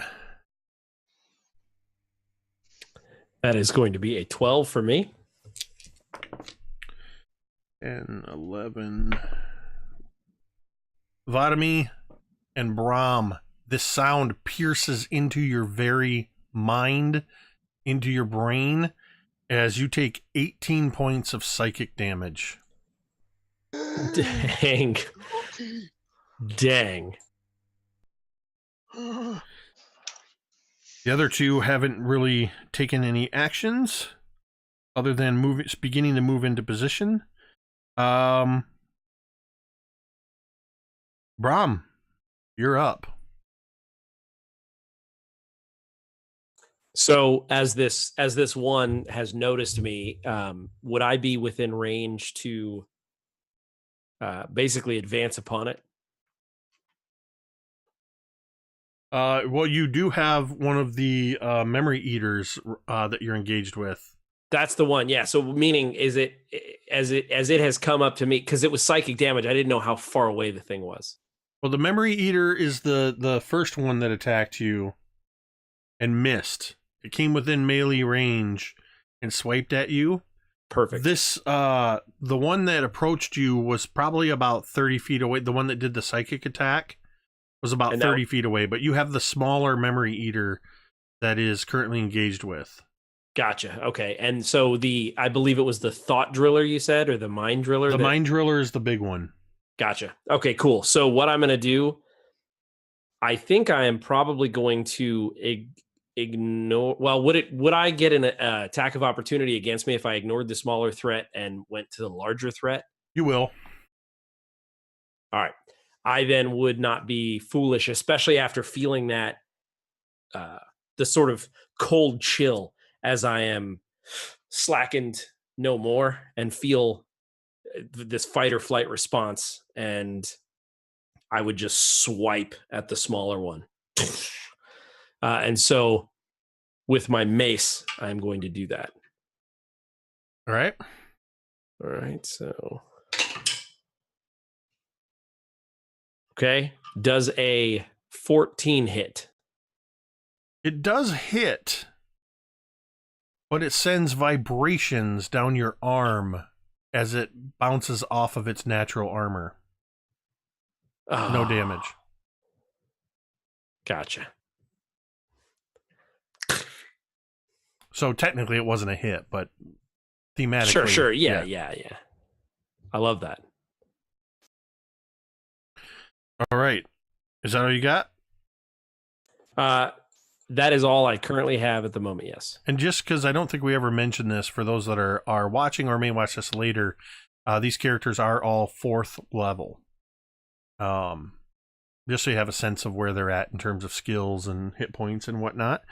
So that was Brahm.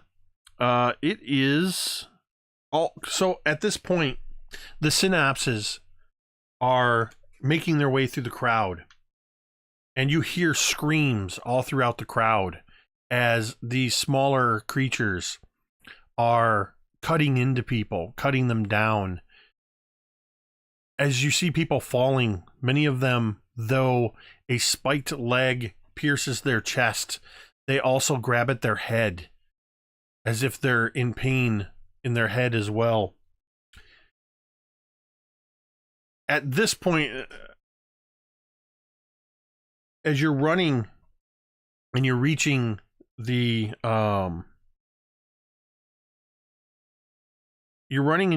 toward the beacon, Chesser, you can start to see some of these creatures, these smaller synapses, as you're running, almost like just pacing you as they're branching off to the sides, but you're running for that beacon.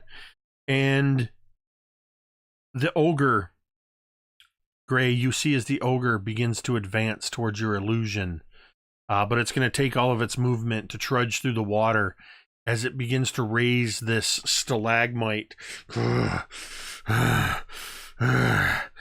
It's almost passive in its movements, nowhere near as aggressive as perhaps you might have hoped for it to be.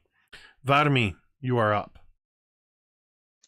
So Vadami is like physically shaking from that terrible psychic attack that happened earlier, but he's still in the sorts enough to weave a simple, actually not really that simple, weave a spell of enchantment and illusion as he forces this mind gnasher thing in front of him to make a wisdom saving throw.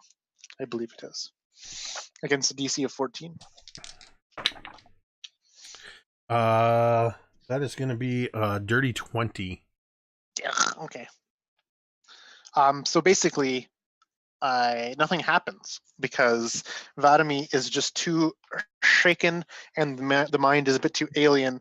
But from his stammering breath, you kind of hear like, "I'm not tasty," but that doesn't do anything because you passed.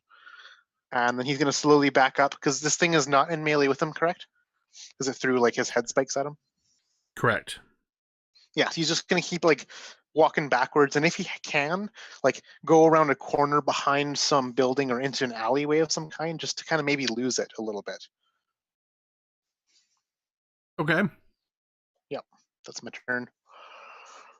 All right, perfect. Chesser, you're at the signal beacon, and you see these creatures moving off, about a half dozen of them moving off, branching away from you. And of those half dozen, 2 of them actually seem to be pacing you. What are you going to do? As I arrived, kind of like trying to stop after sprinting here, and I go to reach for a longbow that I have sitting here for shooting into the dark or at whatever passes by and what free time I find. I completely stop going for this, and I draw I draw an axe in one hand, ornate, and you can tell it's a simple weapon, but quality craftsmanship, and a less pretty sword. And I am going to kind of with a flourish spark them off each other to light this beacon. All right. Would you want some kind of roll for that?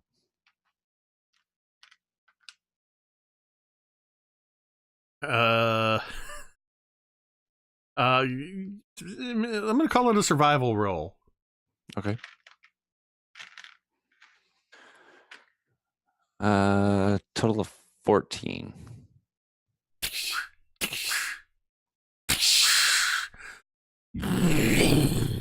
The signal fire, the beacon illuminates almost immediately. You almost fall back because of the rush of heat. It goes up so quickly because you've done your job. Part of maintaining this is to keep it filled with dried lichens and mosses and things from the cave walls so that it's always ready to illuminate. And the fire bursts with a purple tinge from the lichens that are burning. And then I would like to follow that up with an action surge to try and attack into one of these things that are pacing me. Yes, absolutely. So kind of as this thing explodes in front of me and forces me back, I try to like pivot off the foot I land on and use that as a chance to just kind of swing tempestuously with both weapons. Not so good on the first one. I got a total of 4. Or no, I'm sorry, total of 7. Oh, that's different. It still misses. Yeah, as it matters. The next one's not so bad. I got a total of 18 on that one. That connects.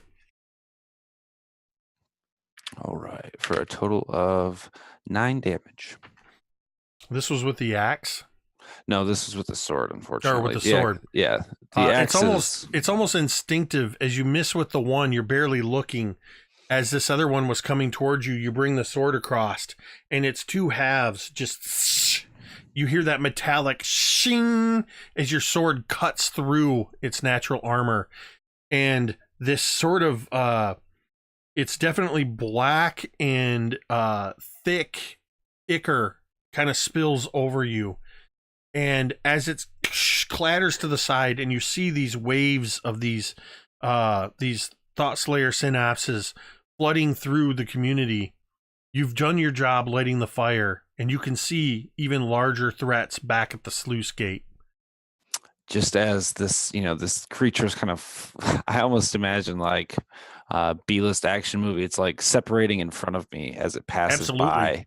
100%. And the camera would you'd see the side of my face. And for the first time, Chester smiles, and it like has a very sadistic eye dilation as could I use the rest of my movement to run towards? Absolutely. Yeah, to try and get back to the fray. In the next round, you will join the fray, as we are at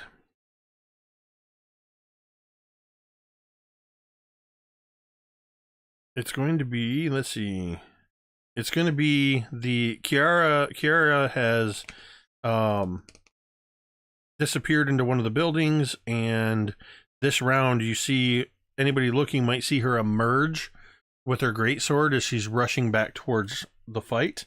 In this round, it is going to be the Memory Eaters, and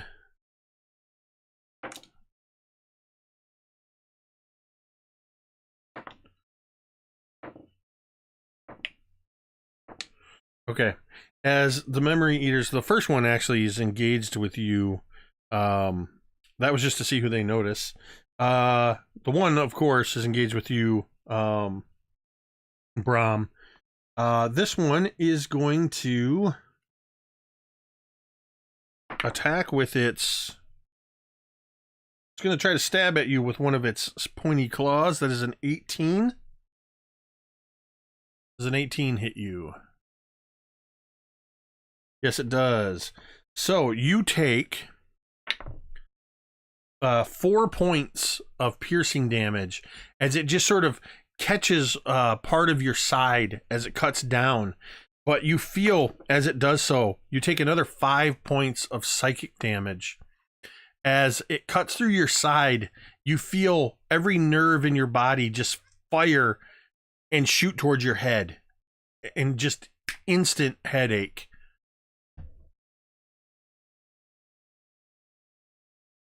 One of them is going to chase after Vladimir, and with a 22 on its dex, it's going to skitter across these roofs and come charging at you. And this one again launches spikes at you, Vladimir. Good lord. Roll a 19 and then a 2. Spikes as you're just kind of moving through, kind of clattering into boxes and stuff. There's just this as more spikes, and you just see that kind of as it crashes into the wall. Shaky camera as it's chasing you through. Yeah, I'm knocking over barrels and crates behind me just to kind of like put a bit of debris between us. One of them has spotted you up on the pillar, Gray. And rather than coming towards you, it's just going to shoot its... you're kind of far away. It's going to be at disadvantage as it shoots its spikes at you. It's a 13 on the small, so that's an 18 to hit. So these spikes go shooting through the air towards you, Gray, and you take 5 points of piercing damage and another 2 points of psychic damage as several of these small spikes just cut into you. Then that takes us to Gray. You're up. Muted. What's the closest thing to me? Would probably be the Memory Eaters, one of which attacked you, that are down below. Then I'm going to shoot just a basic Eldritch Blast at it. All right. Just extend my hand, say something, do a little motion, and that's going to be a 16 to hit. And what your Eldritch Blast? What does it look like? It's, for me, it's almost like he extends his hand out with his palm open, and you see this kind of darkness and shadow, almost look like smoke, kind of kind of like coalesce in the center of it, and that smoke just takes a straight line, it like a gray line directly at this thought eater or whatever it is.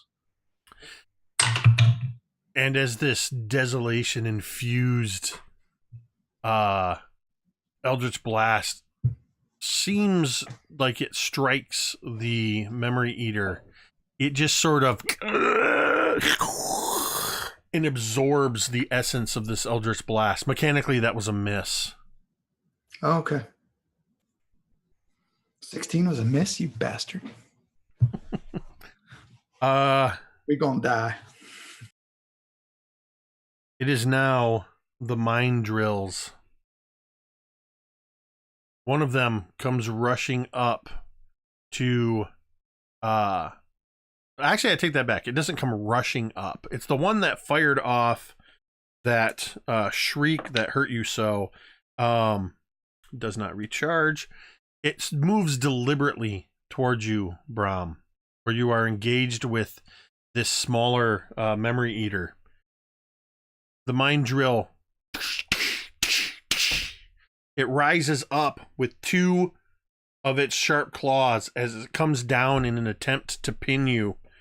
And that is going to be...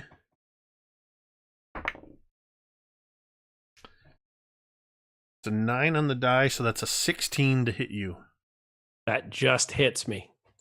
Both of these come down. They strike you. And you are going to take...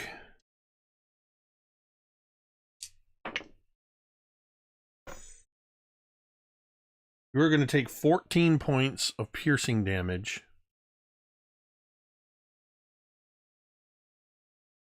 Yeah, 14 points of piercing damage.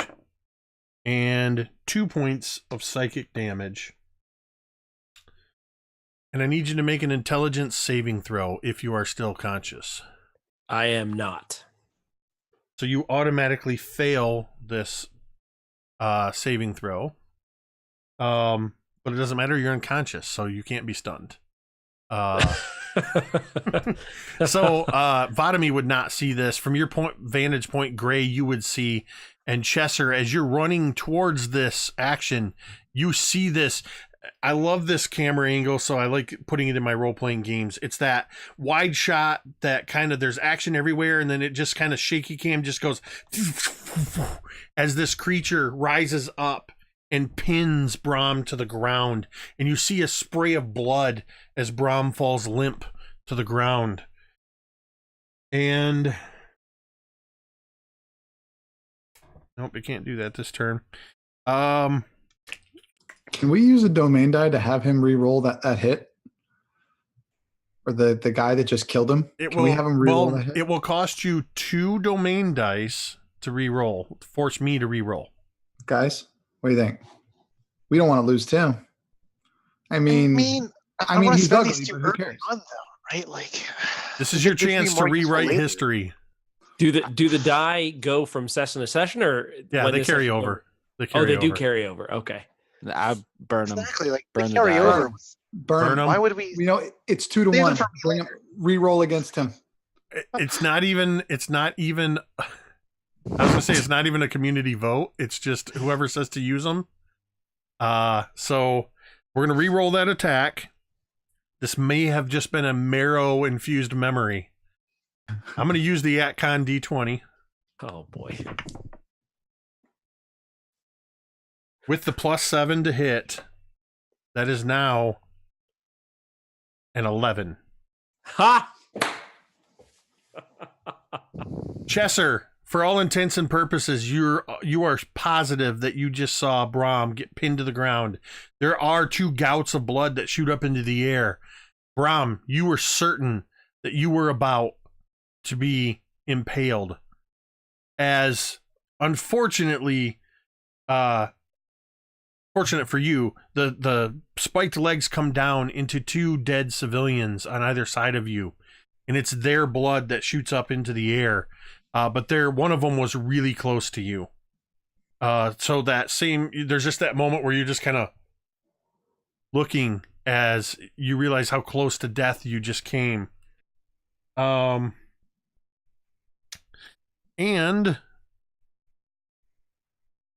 the third one is moving out into the crowd.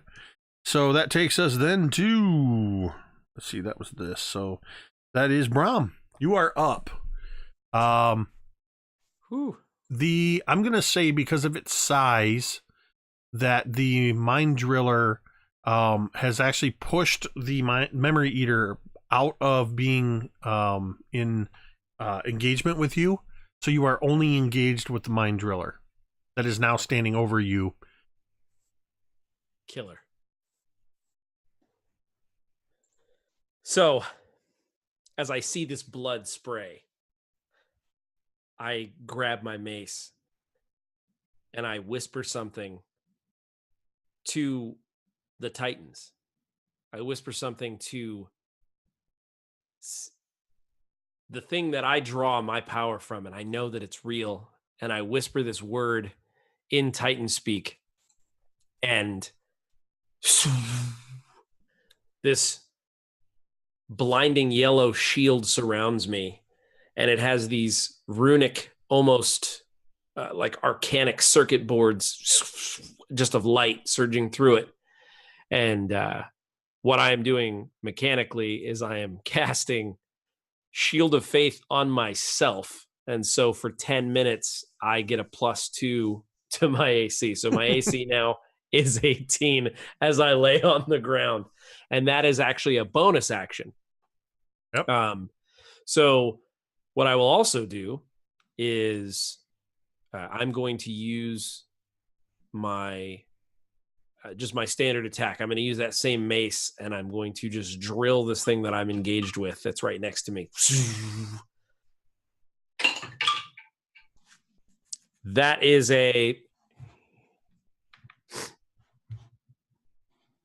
that's 17 total. It's like your mace connects with, you may as well have just struck the cavern wall for all the good it's doing. Jeez. As and I think it just hurts reverberating. my wrist. You get that. It's like if you've ever taken a wooden baseball bat and cracked it against like the edge of a bleacher, or for some reason a telephone pole. You know what that feeling is. Or a mailbox. Or a mailbox. I think we all know the feeling of a baseball bat reverberating up through your elbows. That's what you feel.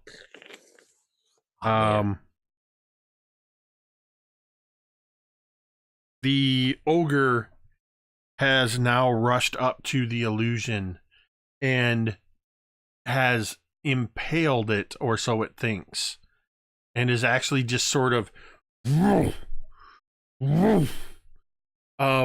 but hasn't really, even though it's swiping at this thing, it doesn't seem to realize it's not hitting it. It just keeps swiping at it as more of the synapses go through the crowd, and another 10 people are killed by synapses as they are cut to shreds. And several of them are rushing past you, Chesser. You just see them keep going.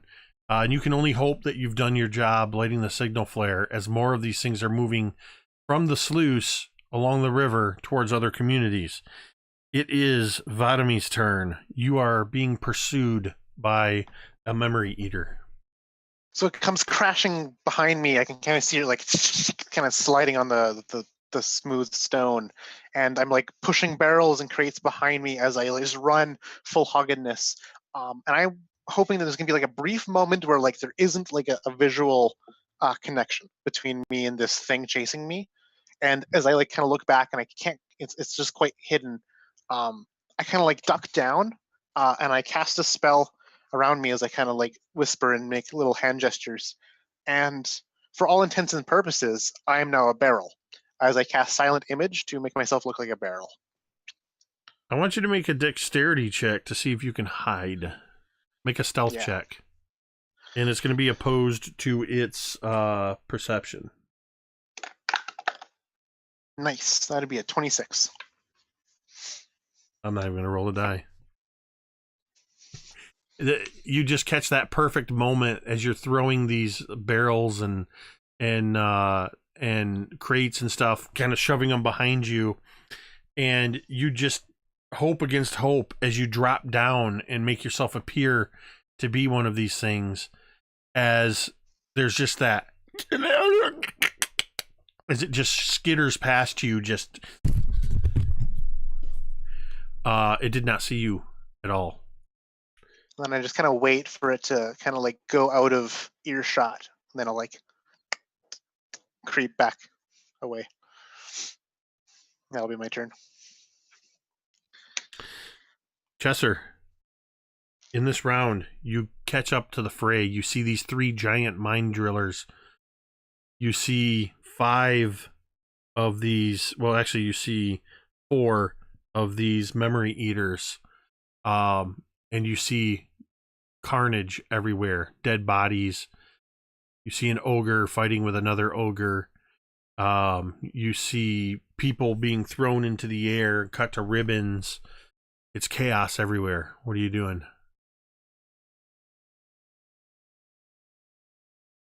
Muted. Yep. What is in between me and Brahm? A lot of dead bodies. And at least 1 mine driller. This is not the first time that there's been a lot of dead bodies between me and Brahm. I'm not even paying attention to them. I'm going to do my full movement to come at this thing from like a flanking position and lay into it from behind. So there's a different one, not the one that he's engaged with. There's a different one that lies between the 2 of you. Is that the one you're going to try to engage with? Honestly, I wouldn't have even seen it. So okay, if he you're just going for that one? Yep.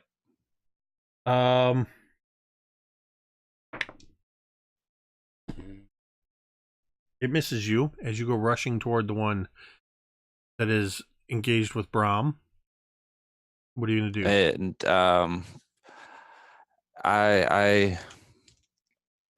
it's all as in this. I'm not going to say it's a full sprint, but this dash over the carnage, I almost like stumble, but this is me just throwing myself headlong, axe first. Solid. The axe was a total of 24. That hits. And the sword is a 18.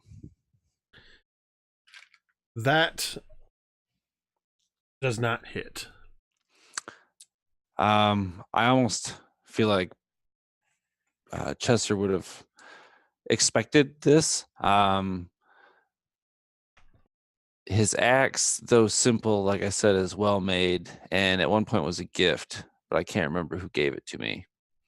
And my ancestral weapon cleaves into this thing's body for 7 plus 11 damage. Yeah, you create a crack in the in this armor, and you see this gore begin to ooze out as your axe is successful. And I would imagine that used up my movement, so I'm just immediately behind it. Brahm! No! Kiara is going to use her multi-attacks against as she comes running across the bridge. She's going to attack this one. Good lord. Whoops, that's the wrong guy. You see Kiara come charging in with her greatsword, and she's kind of almost joins next to you, Chesser, coming in from the backside of this thing. And you see pieces of its armor chipping away as she takes 2 powerful swipes with her greatsword. Not sure how much damage she's done to it, but it looks like it's done exponentially more than what your axe did. And And it is now. So the memory eater. So you're still in your barrel form, Vadami, correct? Yeah. Okay. So you can hear the one that ran past you. You can hear it.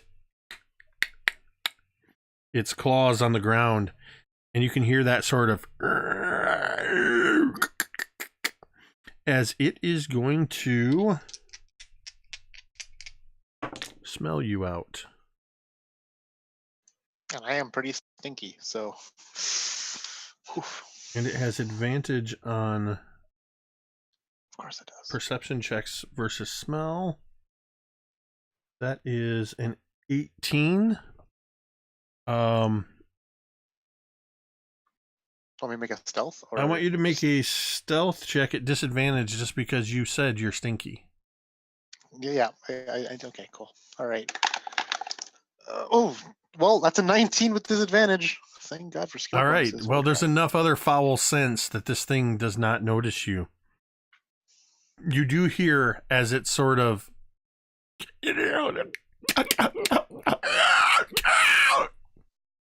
And it is going to be Gray's turn.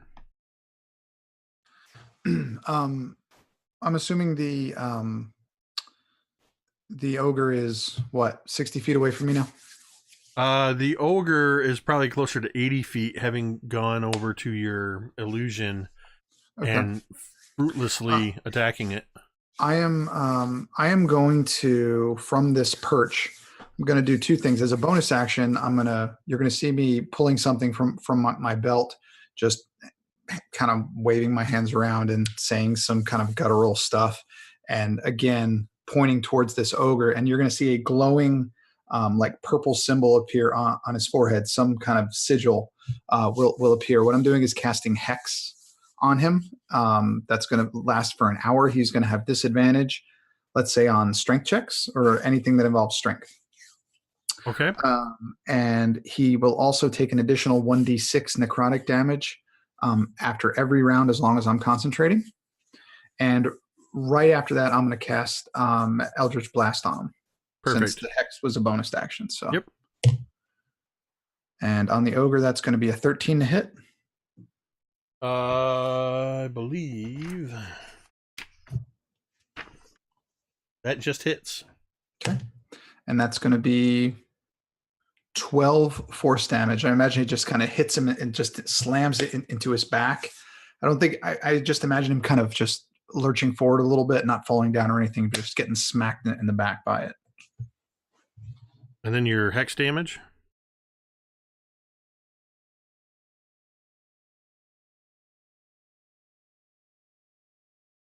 Muted. I didn't hear that last part. You unmuted and then remuted. Okay, 5. So 17 total. Yep. On the ogre. Mm-hmm. And oh, you're effed. Vadami. Up above you, just moments before, you had heard the memory eater that was near you making those loud sounds. Something has responded. Something above you. Can you see through your illusion? Yep, because I'm aware that it's an illusion, I can see through it as if it were like translucent. One of the mind drillers has climbed across the top of the building and stands above you. It leaps down, driving 2 of its spiked claws towards you. Come on, barrel. That is a 22 to hit. I roll out of the way. This will break my disguise, but it still hits me. You are going to take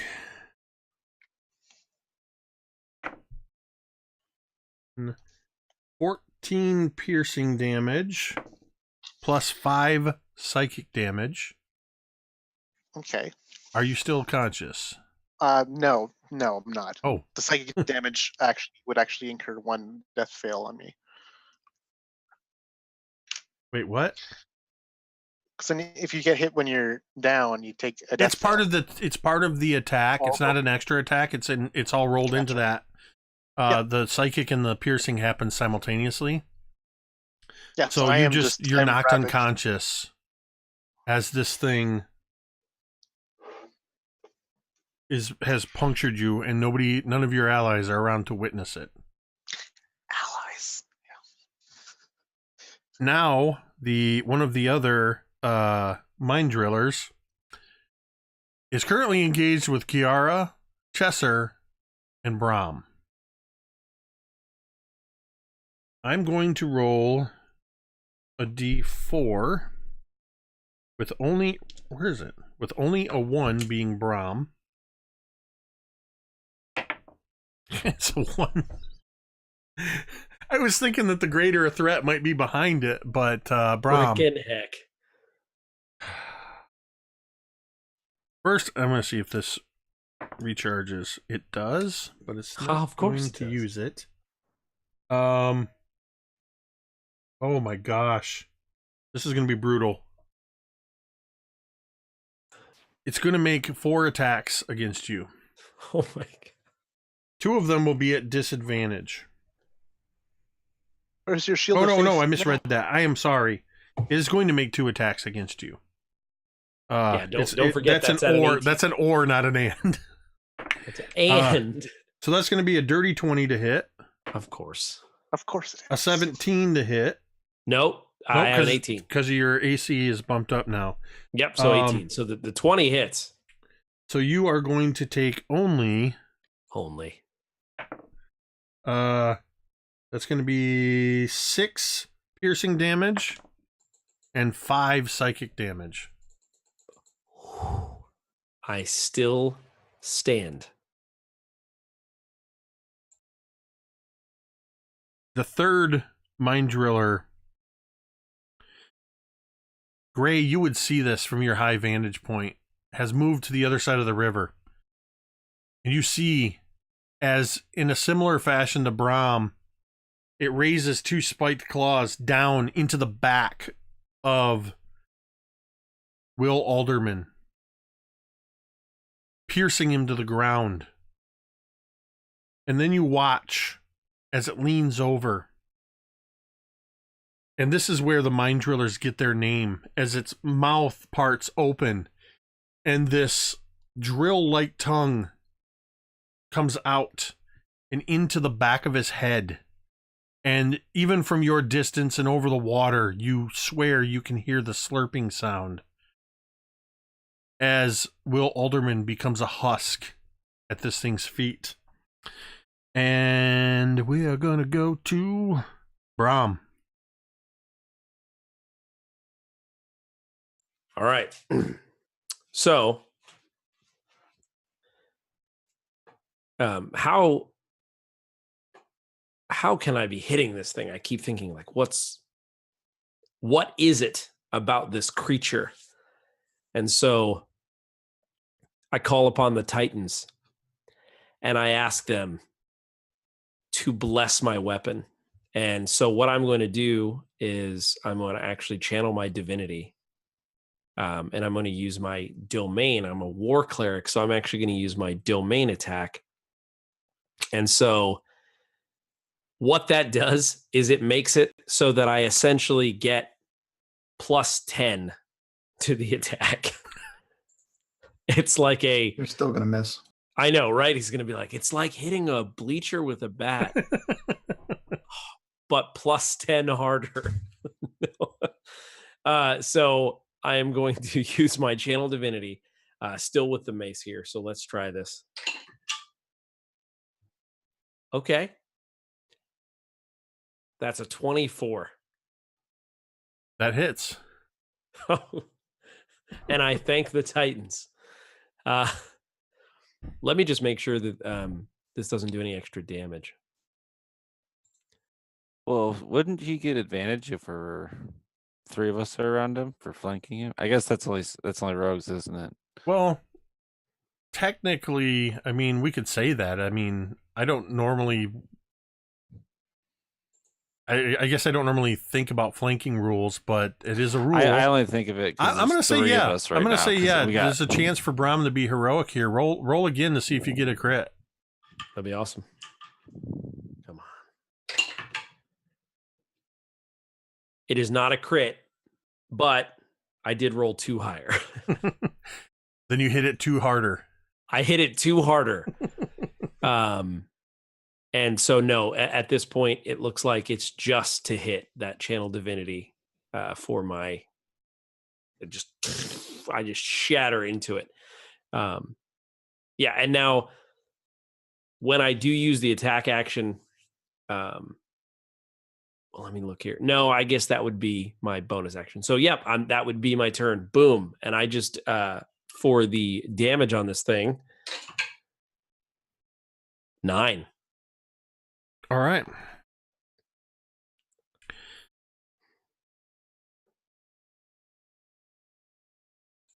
Synapses continue to wreak havoc. The ogre, a couple of the mind eaters on the other side, and the ogre takes one last swipe, passing through this illusion, and stops. And begins wading through the water, just ignoring the ogre illusion, towards the opposite side of the river as it begins stomping towards civilians. Vadami, I need you to make a death saving throw. Are there any Dragongrin specials for saving throws? Not in this playtest. This is super meat grinder, so you can only survive on a 19 or 20. And you roll at disadvantage. Yeah. But you could have One gotten time. to spare the No, you roll dying cantrip d12s with instead of Silverwise, though. d20s. Oh, you roll d12s. Oh, gotcha. All right. I rolled a 2, so that is a failure. That is a failed death saving throw. Chesser.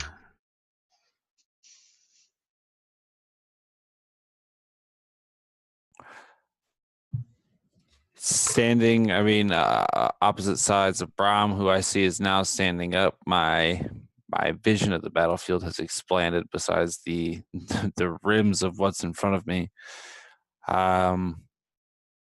There was that second one. Has that one moved closer?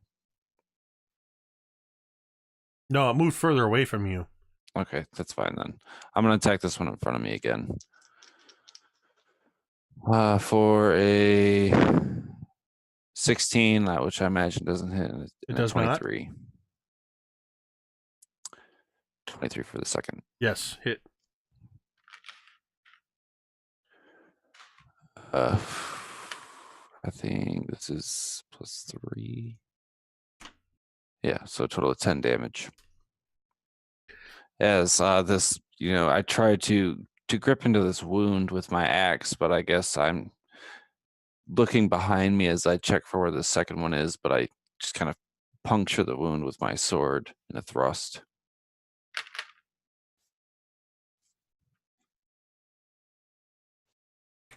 And as you do this, you hear Brahm and Chesser. You would hear the voice. Gray, you would actually see as Lydia Grunmeyer is standing just beyond the sluice gate on the other side of it. And she begins to call to you. You cannot survive a fight with these things. We must get to the Black Rail. I found a rift. And immediately behind her is a rip in space. It could be desolation. It could be a portal. But she's beckoning towards you, Gray, and she's calling towards the others. Next to you, Brahm and Chesser, Kiara says, I don't trust her. Come with me to the Ardent Scar. And it is...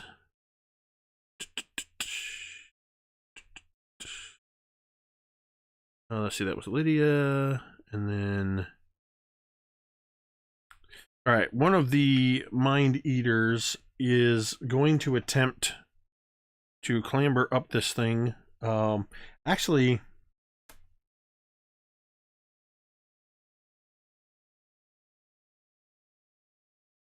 It begins to clamber up the pillar you are on, Gray. And then suddenly, its two fore claws just become a blur. And rock begins to shoot backwards as it tunnels into the rock below you. A moment later, the ground beneath you begins to vibrate and churn, and I need you to make a dexterity saving throw. Or if you have a reaction, you have that as well. Oh, I can do the dex. 1 second. It is a 9. That is going to be a fail. As this thing comes up underneath you, you are not able to get out of the way. Whoa, that just went all over the place. It comes up underneath you, and it is going to attempt to stab you from below. That is a 18 to hit. Yep. So you will take a whopping 4 points of piercing damage, but 6 points of psychic damage. Okay. And I need you to make a intelligence saving throw. Okay. 3. Oh, jeez. It's definitely a fail. You are taking an additional 7 points of psychic damage. Okay. What is your intelligence score? 12. I'm rolling 3d6. Why? The total is 15. You're a dick. As it comes up under you, stabbing into you, it suddenly almost holds you, not piercing you, just holds you with this claw, the spiked claw. And it opens its maw, and all you see is its maw. You see the spikes instead of the teeth, and they begin to swirl. And all thought leaves your mind as you have become this thing's thought spawn. It now controls your actions. For all intents and purposes, you are dead. The 3d6, if it beat your intelligence score, mechanically it reduces your intelligence to 0. And you no longer function on your own. Good game, guys. I could do a dick move against Connor, but I'm not going to do it. Since he's down, one of these things could just come in and take a spike at him, and it would be a crit and just auto kill him. Slurp my brain out. Oh, that's coming. Okay. So the others are still moving through the crowd, and the memory eaters have actually begun dispersing towards the boundary of town, towards the other settlements. Actually, well, it would be your turn, but you're dead. Or a thought. Actually, you're a thought spawn, so your puppet strings are being controlled. Using whatever abilities you have to the best of your ability, you turn your attention to either Lydia, Kiara, Brahm, or Chesser. Unmute. You're going to roll to see who you go for? Yeah. In that order, Lydia, Chesser, Brahm. So in that order. It's a 2. So you're So going for Chesser. Kiara. Okay. It was Lydia, Kiara, Brom, Chesser. Chesser. Is that what I Okay. said? No, 2 was actually Chesser when you first said it. I don't Okay, think it was. I don't care. You just tell me who I hit, Jake. I'm going to use Eldritch Blast. That's going to be the bread and butter. All right. It's going to be an 8, so it's not going to hit anyway.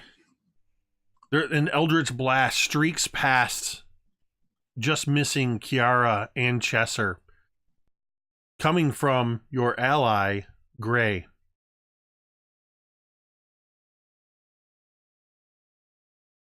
It is now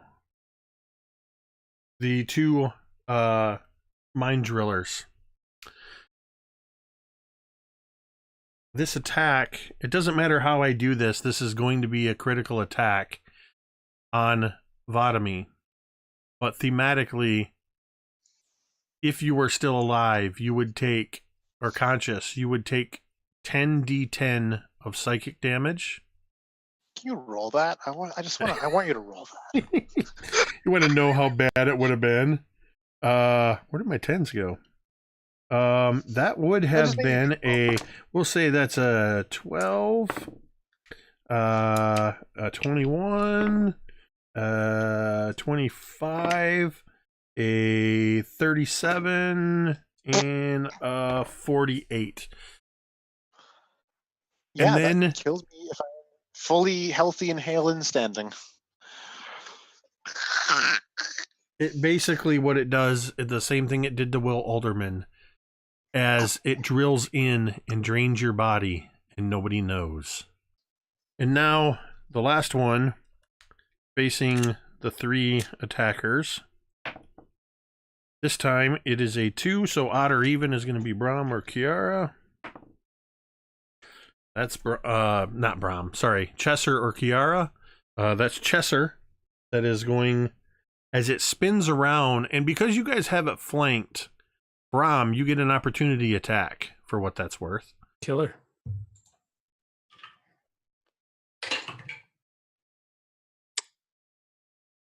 It's a 19 on the die. So at least a 20 with a modifier. Yeah, definitely. Yeah. Yep. So you hit. All right. And so this mace comes sailing through the air, and a streak of light as it just creates this crunching sound. And that's going to be 7 points of bludgeoning damage. Yeah. You guys, Chesser and Kiara, hear this as this thing whips around at you, and it is going to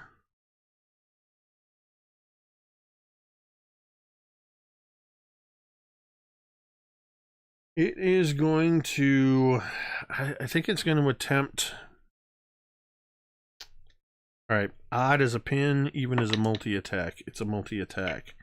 It's going to attempt to stab you. That's a 25 on the first and a 10 on the second. So only the first hit is going to get you, Chesser. That is going to be a... Ooh.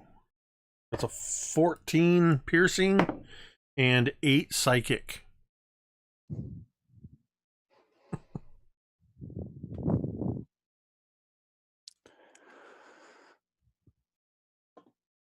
Blows taken willingly, I guess. You're still standing? Oh, yes, yeah.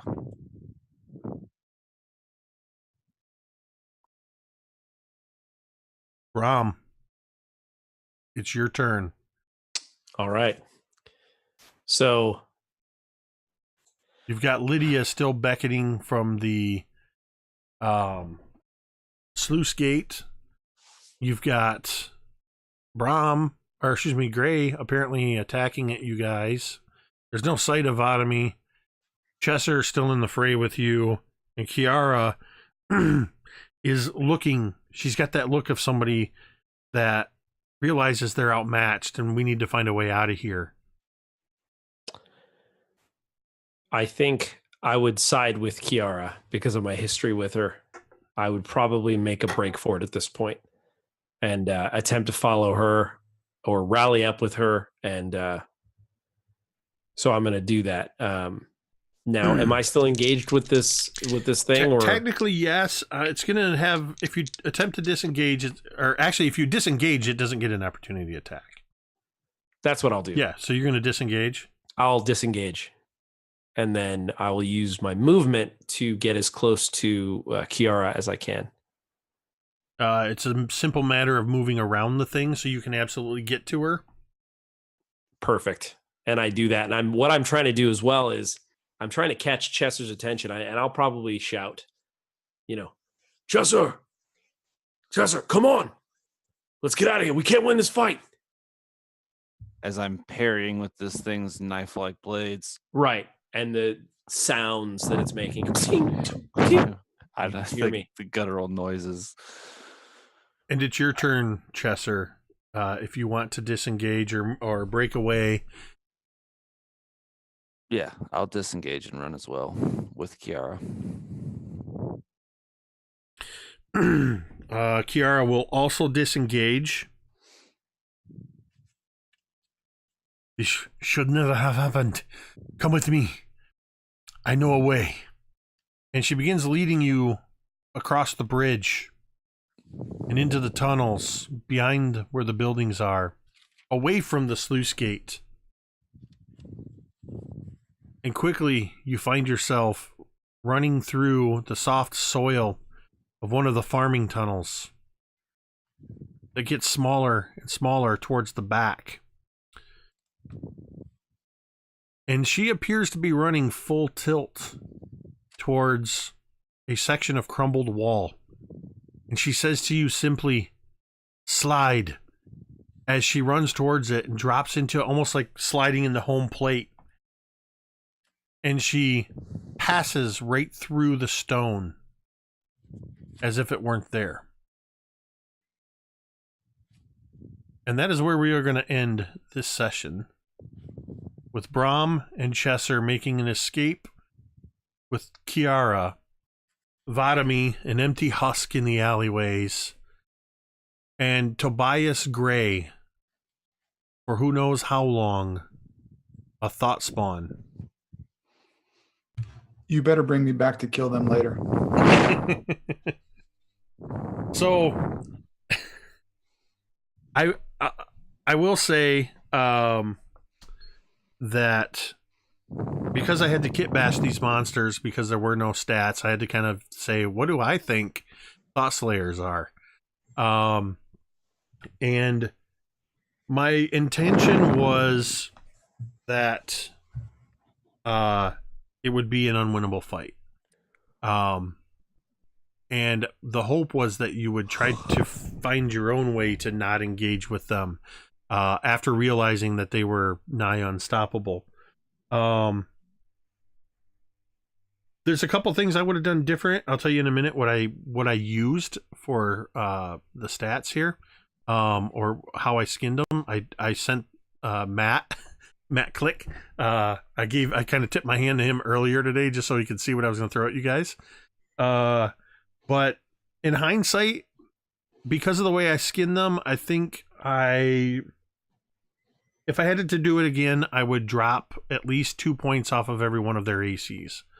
And the reason their ACs were so high is I used, from Mordenkainen's Tome of Foes, I used Kuthrix, which are monstrosities. I reskinned them as aberrations, or rather Kruthix, not Kuthrix.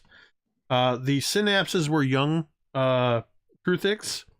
One of the things I did was every physical attack they did also dealt the same damage die additional in psychic damage.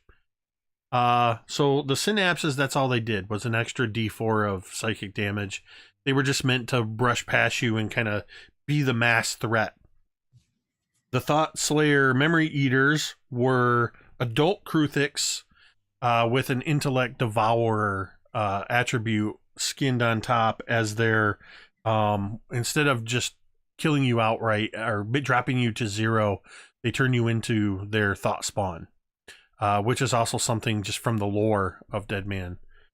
And then the Mind Driller, I took a Truthic Hive Lord and gave it some Mind Flayer abilities, minus the innate spellcasting.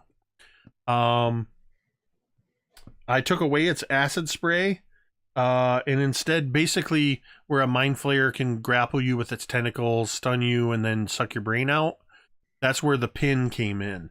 You'll find that in most cases, the damage levels were 1-for-1 exchanges. I will say, purely from a challenge rating, these were CR 1/8, CR 2, and CR 5 as original. Obviously, I made them much higher, and then I let you guys choose your own fate by having you roll to see how many they were. So you guys decided that through the dice rolls. Honestly, I would have been fine with a TPK tonight just because it's a play test and we're trying some things out. So that was kind of... Oh, and I used the Mind Blast, was just a psychic ability from the whatchamacallits, Mind Flayers. So that's from my point of view. It's actually...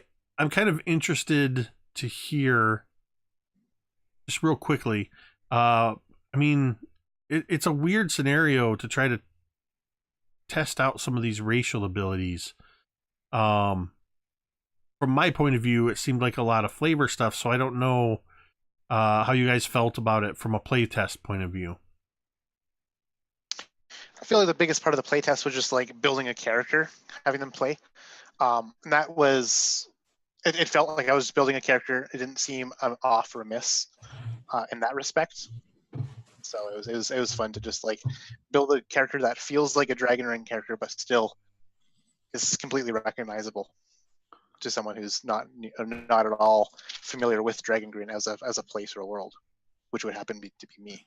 And as somebody who probably has more experience DMing Dragongrin games than probably even Tim at this point, but maybe, I mean, really, I've probably done 15 or 16. The playtest material that I've reviewed for this is very different than the initial thoughts that you told me 3 years ago. I love the stuff from 3 years ago, by the way, and it will always be my Dragongrin, that shit we talked about before. But this stuff easily transitions into creating a character, just like you said. So that idea of the heritage and the culture, I think that's great. You can really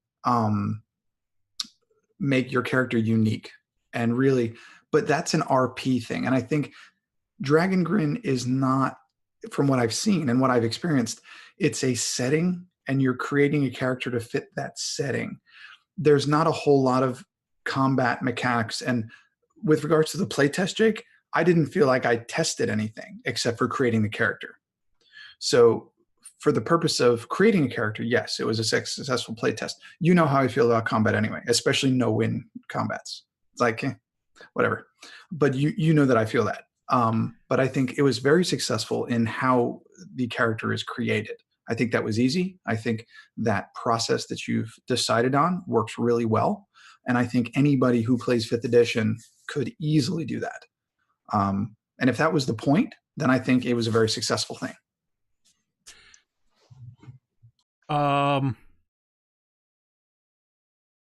Baron, what do you think? What are your thoughts? So I actually chose a lot of combat-oriented abilities. And for the sake of that, this is the only successful 2-weapon fighter that I've ever made. And though I would have done a little personal things that really have nothing to do with the playtest,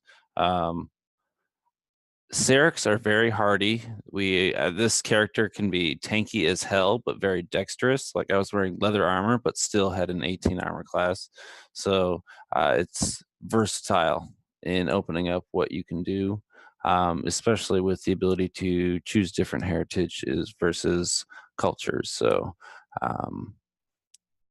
there are options for RP related abilities, and should a game be solely based upon that, you'll get benefit from this supplement. And if you have combat oriented abilities, I do think there are some solid ones to choose from, though perhaps Silverwise versus what I played, Sarek, that's the difference between a bard character and a fighter character. And now, Tim, as somebody who's very close to everything that was involved in this, what are your thoughts playing through a setting and using options that basically came out of yours individually, but also collectively with AbTab, your guys' minds? Yeah, so from a mechanical standpoint, it was great because it felt like a game of 5e.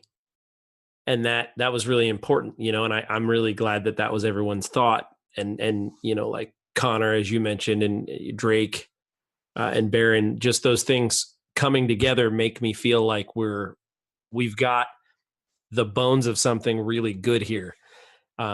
Because we didn't want it to feel so different that it felt like a different system, like Symbaroum or, anything else that was sort of wedged into 5e. And so I'm really glad that in the character creation that came through. Secondly, during play, nothing came up that was, oh, wait, hold on. What's this weird new thing? Let's, pull the brakes on the session and kind of figure that out. So it all seemed to work hand in hand. And that was really the most important thing to us, is that if you play a Dragongrin character, you should be able to play next to someone who's playing, the options from the player's handbook. And it should be tone-wise and feel-wise, it should be very scalable. And it felt good to me. It felt like a regular game of 5e. So that was my main goal coming into this playtest, and I was really happy with the result, at least at a surface level. As a GM, I approached it, as I said at the beginning, I took the lore, and I just wanted to touch on the things that leapt out to me. There were options. There are options in the playtest, and ultimately, and I think this is just true of all AbTab, whether it's an adventure kit or a setting guide like this. There are so many roll tables that give you options to very quickly come up with adventure hooks. I took some themes from those, some of the adventure hooks. I took some of the known, all of the Will Alderman, Kiara Jin, Lydia Brunmeyer. They're all notable NPCs from the playtest material, and their motivations I may have mixed and matched a little bit, but all of that stuff is the same. It came from the materials. The idea of Caius Vecus being lured out of his home potentially to heal a family member is also taken from a hook in the book. So I tried to add all those things, but I also wanted to touch on the deadly nature of Dragongrin and Sphere. There's a couple things I would have done different, even whether it were a regular session or a playtest. But I don't feel, or rather, let me spin this in a positive way, or using positive words. I feel like there was a lot of meat in this dish. There's so many different ways to go with this. With all of the locations and options presented, I just kind of kept mixing things up until I felt like, it's like in Zelda Breath of the Wild. You start mixing and matching ingredients, and sometimes you make a good dish, and sometimes you make a great dish, and sometimes you just make what you like. And that's what this felt like. I found out what I liked. I don't know if it was great, but it wasn't terrible. And a couple people died, so I'm okay with that. It also works narratively because we know Drake won't be around for the next session. Connor will be able to fill that spot for the next session with a new character. And next week, Barker, also of AbTab, will be joining us for part 2, which is not yet named, but will be by the time this airs. So we went about 30 minutes longer than I intended. But at any rate, This has been Blood and Vengeance, part 1 of a 3-part D&D playtest trilogy for a Deadman's Guide to Dragongrin from, from Absolute Tabletop, whose information is in the chat if you're watching on Twitch right now. Or if you're watching the VOD later, you can look down in the description on YouTube and you will find the links to Absolute Tabletop and the Absolute Tabletop Facebook group, where you can find information about this and other great Absolute Tabletop products. Thank you to everybody who has tuned in to watch this game and everybody who may be watching this later. Thank you to Tim, Drake, Baron, and Connor, as always, for being fantastic players. And regardless, we just spent the evening together playing D&D, and that's pretty awesome. So with that, I'm going to end this stream the same way I end every stream, and you can say it with me if you want. Omitted.